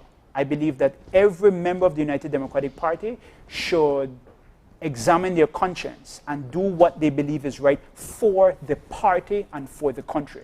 One of the things that you asked me, and I want to make this very, very clear, very quickly, that I am a member of the United Democratic Party. I love my party, but I love my country more. And if there is ever any time where I have to choose between my party and my country, I will tell you it will be my country 100 times and 10 times more on the weekends. All right. Well, I think that's the perfect point to close off on. We appreciate you being here. You did answer the question. So you are hopeful that you can be the next party leader of the United Democratic Party. Clearly, there are steps to be made before that. And we will keep on watching and reporting. Thank you very much.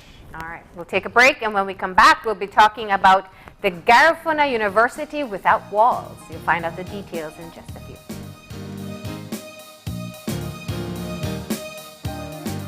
This COVID update was brought to you by Fulltech Systems, your technology center, where you'll come for the price, but stay for the service.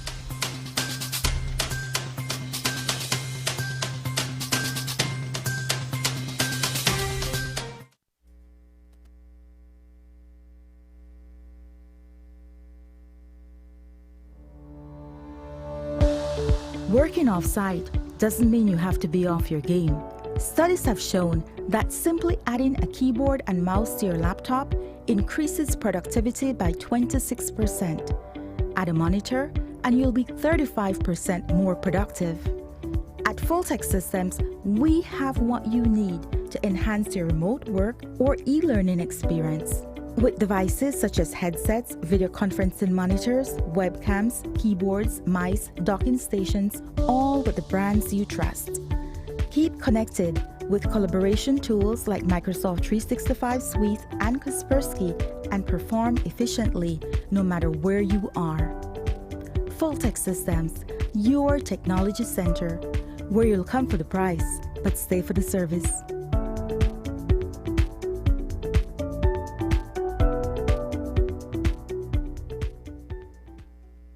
You've worked hard your whole life building your future, your family, your business, your home. And when you aren't around to safeguard your most beloved assets, you are at ease because you know they are protected by RF&G Insurance. For over 50 years, RF&G has been making sure business owners get back to work after an accident, and families get back into their homes quickly after a natural disaster. At RF&G, it's you who matters most. Visit us today and learn why it pays to get it right. RF&G Insurance, a Rowe Group company. Good morning, sweetie. It's time for school. Are you a teacher or public sector employee who is thinking of owning your new home? Get the keys to your new home with Belize Bank's all-inclusive mortgage, the best financing option in Belize for your new home purchase or construction. Inclusive of all mortgage-related fees, no down payment, affordable terms, amazingly low interest rates. Visit our nearest branch to speak to one of our financial advisors to discuss how you can be one step closer to owning your new home. Some conditions apply.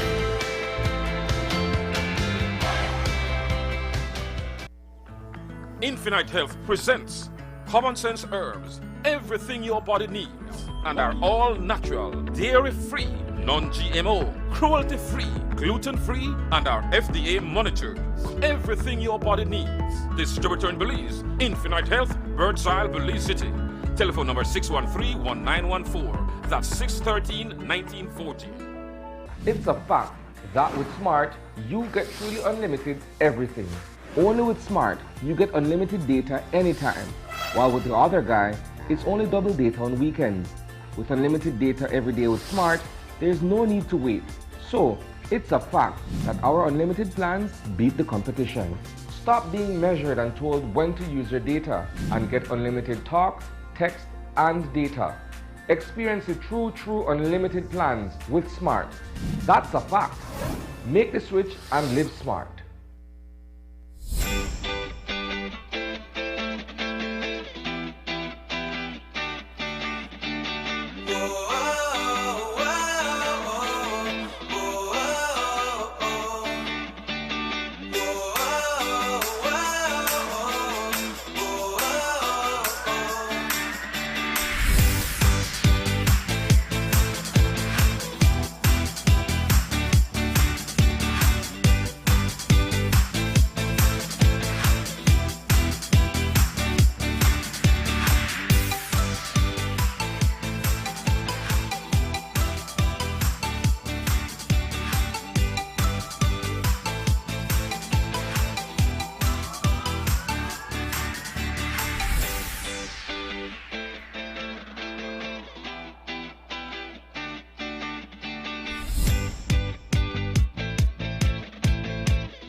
And welcome back.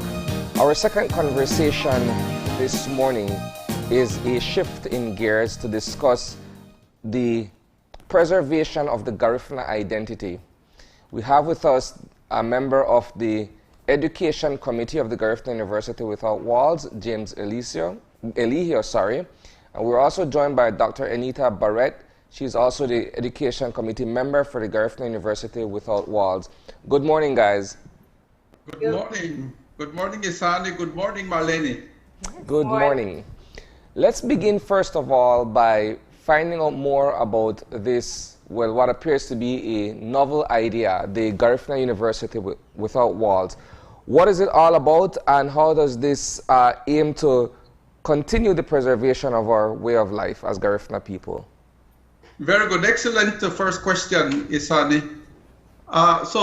First of all, it's fitting that we speak about what the Garifuna University Without Walls is. So the Garifuna University Without Walls is an agency of the Garifuna Nation whose vision is a virtue-based, economically sustainable world in which every Garifuna person has access to quality education so that they may be able to develop their educational capabilities and contribute in the process of participatory community development. And the way that we will be doing that, and which is directly connected to what you're making reference to, Isani, the preservation of Garifuna identity, is the promotion of the ancestral Garifuna mental model, which has as its elements the primacy of God, self-sufficiency, the value of the high value for the family, and also consensual governance, which means that we envision a world in which people's ideas, capacities all the talents, that people have will be engaged in the development of that kind of world that we believe our ancestors had in mind when they stood against colonialism and also slavery. Where did this idea come from, and how did this all come together for such an initiative? Yeah, well, I don't know, Anita, if you want to go there, but maybe just in terms of speaking about where this idea is from, it's very important that we, take a look at where we are as Garinago at this time in the world. We realize that in many parts of the world, Garinago people are not living the kind of life that really they would like. And this is not to say that, there isn't, a very valuable mindset, that we have as a people. So when we speak about the kind of world that we would like, this in itself, this virtue-based, economically sustainable world, it actually constitutes the basic idea that is driving us to do this. Because, as we mentioned, when we look at what is happening on the ground, we realize that Garinago people are not yet, making their contributions as much as they can if they get the kind of education that we, as a university, will be providing to ensure that every Garifuna can contribute to the growth and progress of their community wherever they are in the world. And what kind of education are we talking about? All right. Yeah, thank you. Thanks for having us. We really appreciate it. Just agreeing to have us on the show shows that the support that you're giving us. This is a community initiative, and it cannot be done without the input and support of community. So one of our purposes here today is just to introduce the concept to the community we will serve, because of course we need their input. The kind of courses that we will be offering has predominantly to do with the revitalization and the actualization of a Garifuna identity. I know that when you talk about that, if I say something like that, it might sound a little bit exclusive, because if you're going to have an institution for Garifuna, what happens to the rest of Belize? Yes. The key to that is anything good is catching, and it will serve. We're not exclusive. One of the elements of the Garifuna mental model is universality. And if you look at our history, our ancestors were open. They welcomed people to join us. The French came, the Caribbean, English, everybody, we were welcoming. And when we moved and when we were exiled to Honduras, we fit right in. We got involved in Honduras politics. We are not exclusive in our attitudes. And of course, the Garifuna mental model is a mentality that we want to propagate at this time. So the kind of education that we're having is for the building of the Belizean community. It's not exclusive to Garifuna. Nothing that the Garifuna Nation or the Garifuna Council has ever done has ever been exclusive to Garifuna. It has always been about the building of a nation and affording opportunities for a people. Yeah. If you look at Belize, our Pride and Joy Belize School in Dagriga, we have all ethnic groups at Belize. Yeah. And is that kind of what you're attempting to do here? The Belize school, which I do have to say is such a wonderful initiative, having children growing up, learning language, learning cultural clothing and some of the dress and all the other aspects of the culture within the school system. That's a unique model in itself. So are you now taking similar strides with the online world for a wider population? Is that what you're doing with Gary? We're taking one step further. The idea of Without Walls is because we are catering not only to the Garinagu in Belize, but to Garinagu across the diaspora. We are involved with Honduras, Guatemala, Nicaragua, St. Vincent, and even the United States. So our courses will be open to these regions, and we have individuals, points of contact who represent us in these areas. The objective is to bring the Garifuna education system to the needs of these people wherever they are. You will find that research shows, if you look at data, if you look at numbers, Garinagu, wherever they are, whether it be in Honduras or Belize or Nicaragua or Guatemala or St. Vincent, even the United States, we are not always at the best part of the economic, the strata. Yes, we're not always there. We're always on the lower end of the economic part of things. And we believe that we need to try something different. Yeah, and maybe just to inject here too, Anita, in light of the identity, I feel, and the nature of the courses also, Marlene, because your question is very, very key here. The general knowledge of indigenous peoples and Africans we know in the world right now is not very much in the mainstream. And so what the Garifuna University will be actually providing is this opportunity for our people to be able to appreciate Garifuna art, science, technology, in addition to language and other fields that we'll be actually providing as part of the activities and courses, even degree courses of the university. So is this initiative then perhaps a direct means of addressing the issue that some would say the culture or the idea of Garifuna Duo is dying? Is this an academic approach to addressing that issue? Yeah, go ahead, Anita.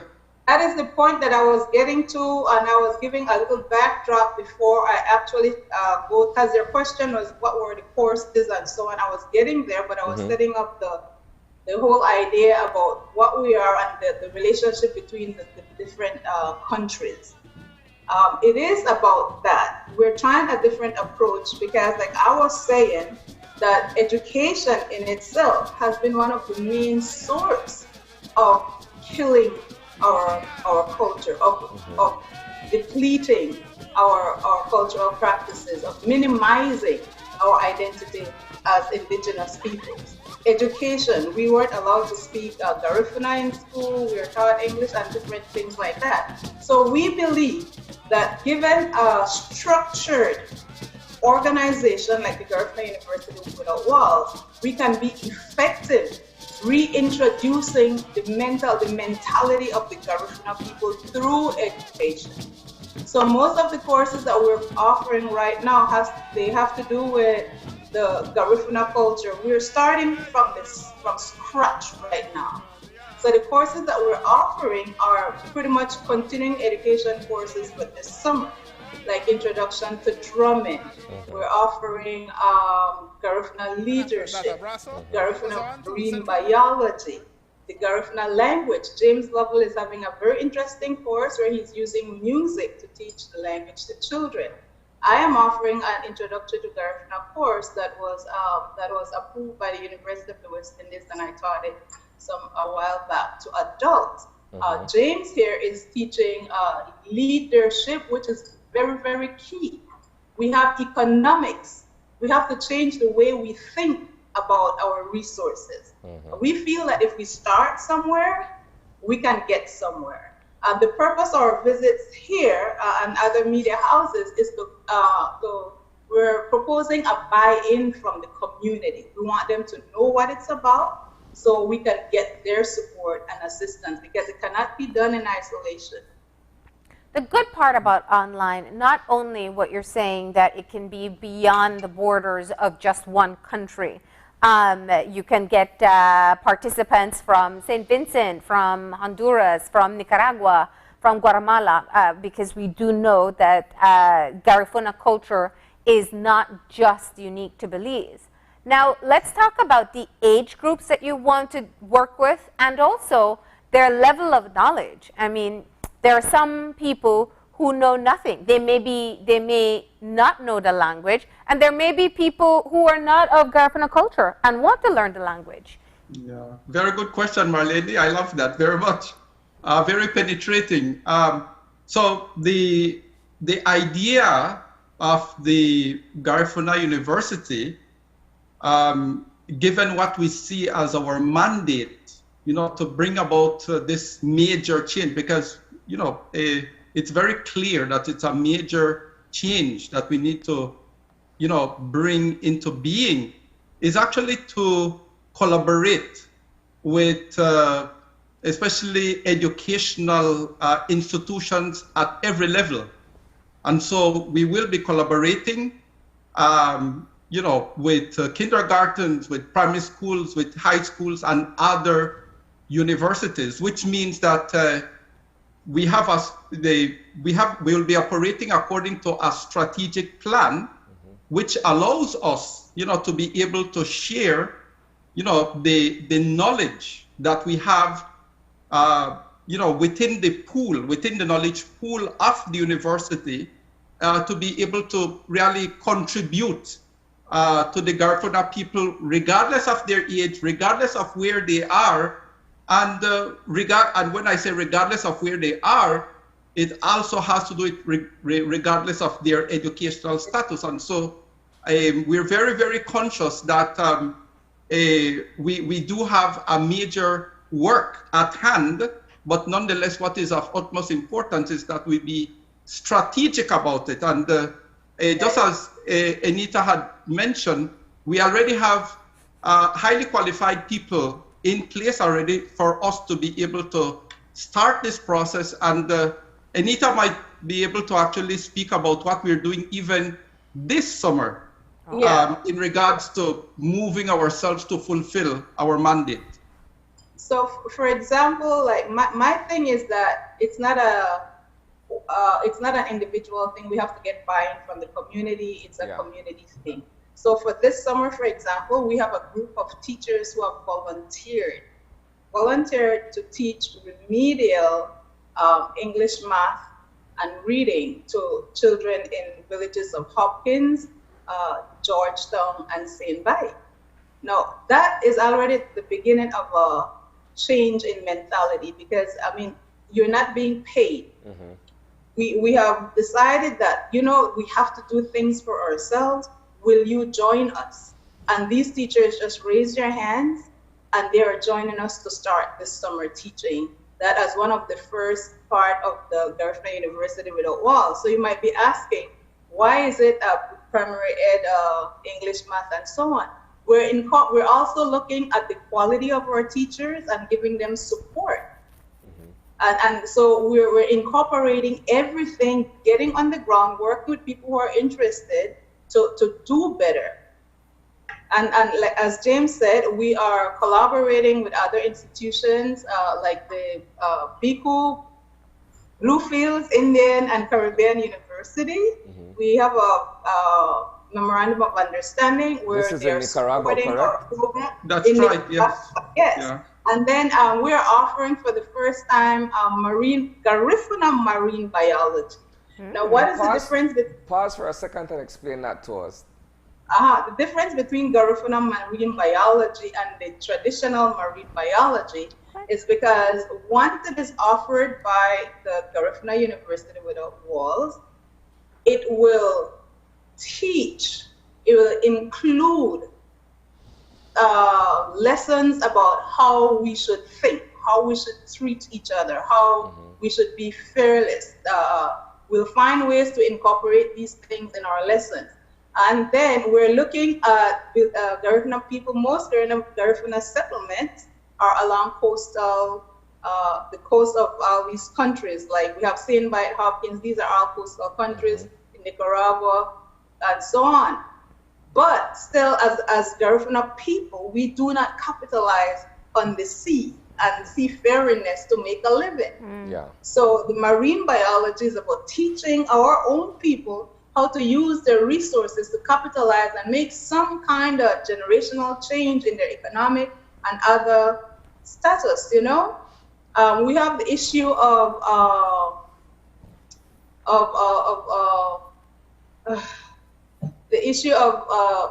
climate change and losing land and so on.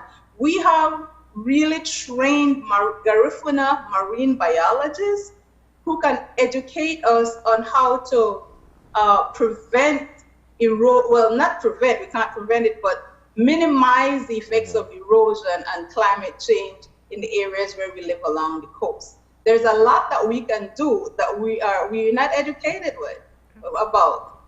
Economy. So many Garifuna people, they would get richer, get a lot of money overnight or through their hard work, but still we don't tend to turn that into generational wealth. Why is that? So we believe that if we strategically offer the kind of education that address these things, agriculture, we have a lot of agricultural land, we're not using it.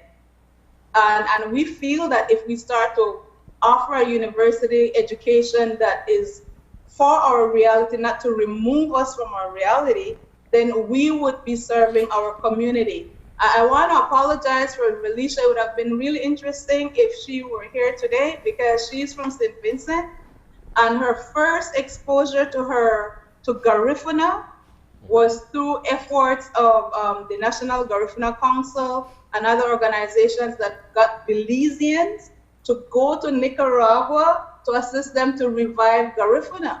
Nice. And today, Felicia is an adult activist because of that. Nice. So even though we might put things in place that some people will say, oh, you're dreaming, it's not gonna happen. No, it can happen. Yeah. It needs consistency and it needs professionalism.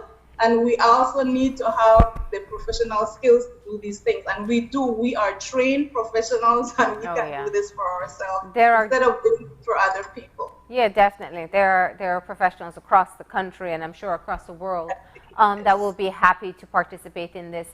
But as we round off the conversation, how can people find out more, whether it's to be a professional that will offer educational services or benefit from the educational services?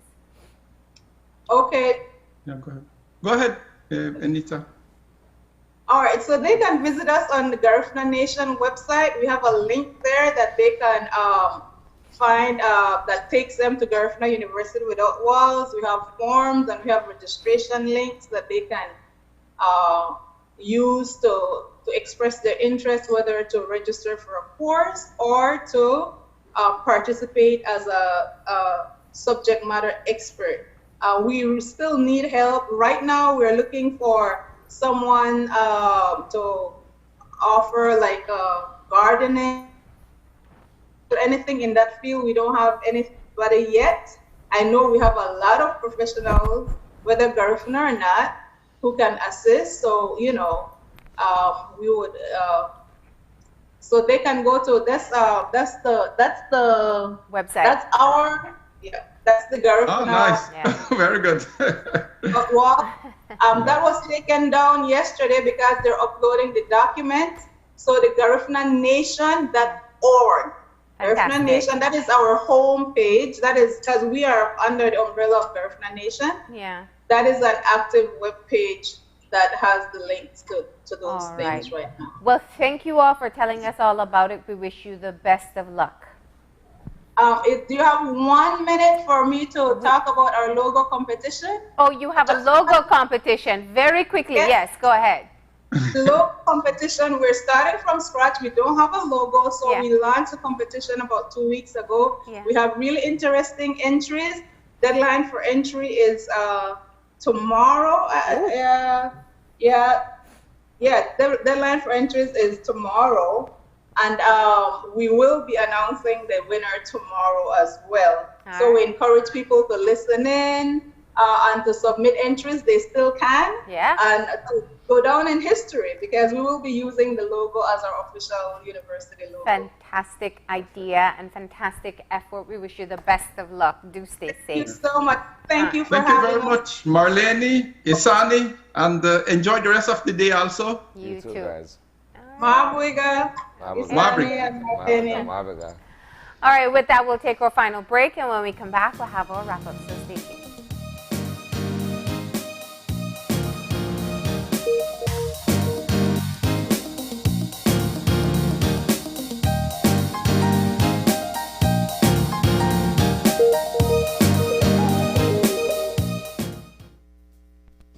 Good morning, sweetie. It's time for school. Are you a teacher or public sector employee who is thinking of owning your new home? Get the keys to your new home with Belize Bank's all-inclusive mortgage, the best financing option in Belize for your new home purchase or construction. Inclusive of all mortgage-related fees, no down payment, affordable terms, amazingly low interest rates. Visit our nearest branch to speak to one of our financial advisors to discuss how you can be one step closer to owning your new home. Some conditions apply.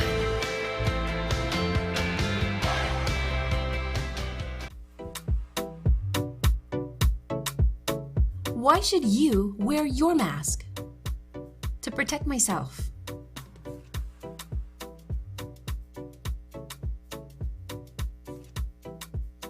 My friends. My family and others.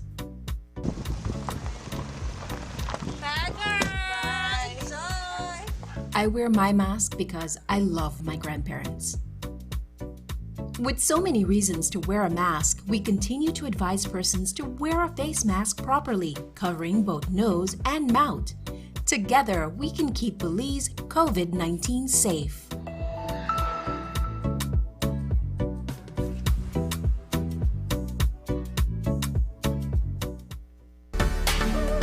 "2020 taught us the importance of being connected to the virtual world, and NextGen is here to keep its commitment to you. Even if you're physically apart, NextGen keeps you digitally connected. Okay, everyone, thank you for following me today. NextGen provides more than just an internet plan. They provide service plans that support all your online needs. Sign up today and get your NextGen's ultra high-speed internet service. NextGen, powered by Central TV and Internet. Smart continues to expand its internet coverage countrywide to help you live a smarter life. Our villagers are very happy. They are pleased to know that Smart went the extra mile to put a tower in our village so that our villagers can get live stream on their TVs and they can get their kids doing their online classes. I want to say to Smart, thank you for making it possible for us to get internet in Gardenia Village. We really do appreciate it.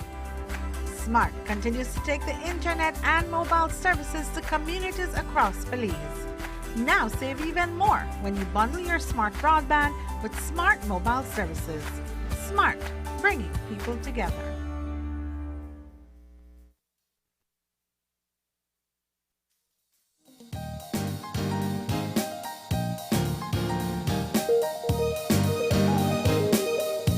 And we're back. I'm still processing all of what was said in the first conversation with Darrell Bradley in terms of his aspirations, in terms of the inner workings of the United Democratic Party and what's happening presently.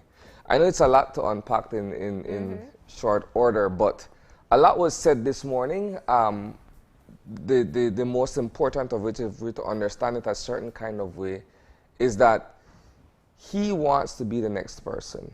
And given that opportunity, it may very well be so.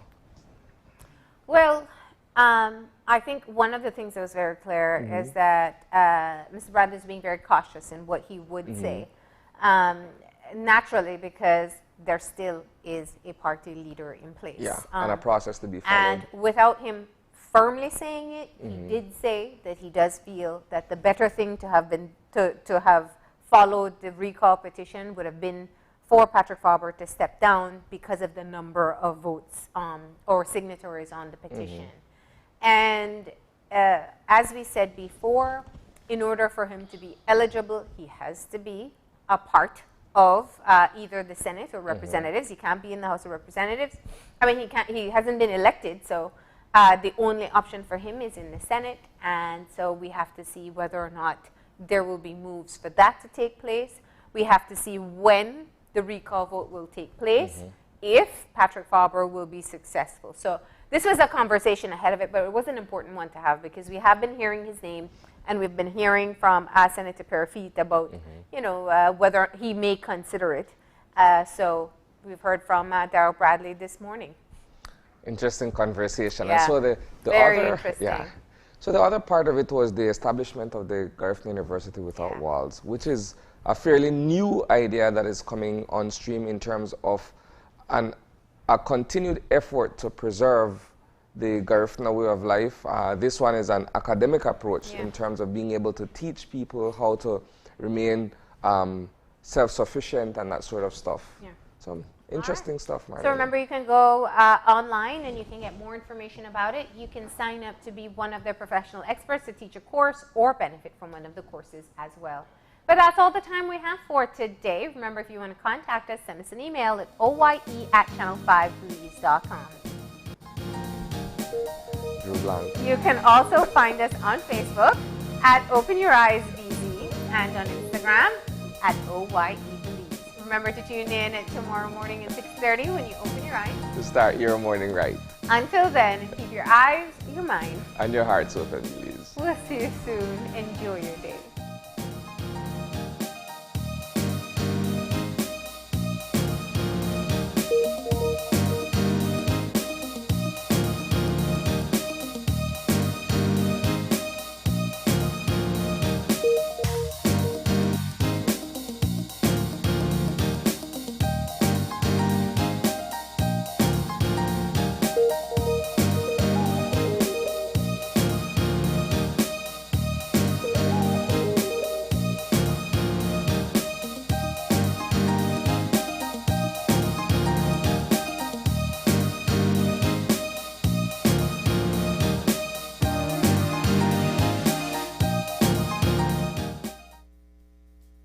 Open Your Eyes was brought to you by the Belize Bank. Our country, your bank.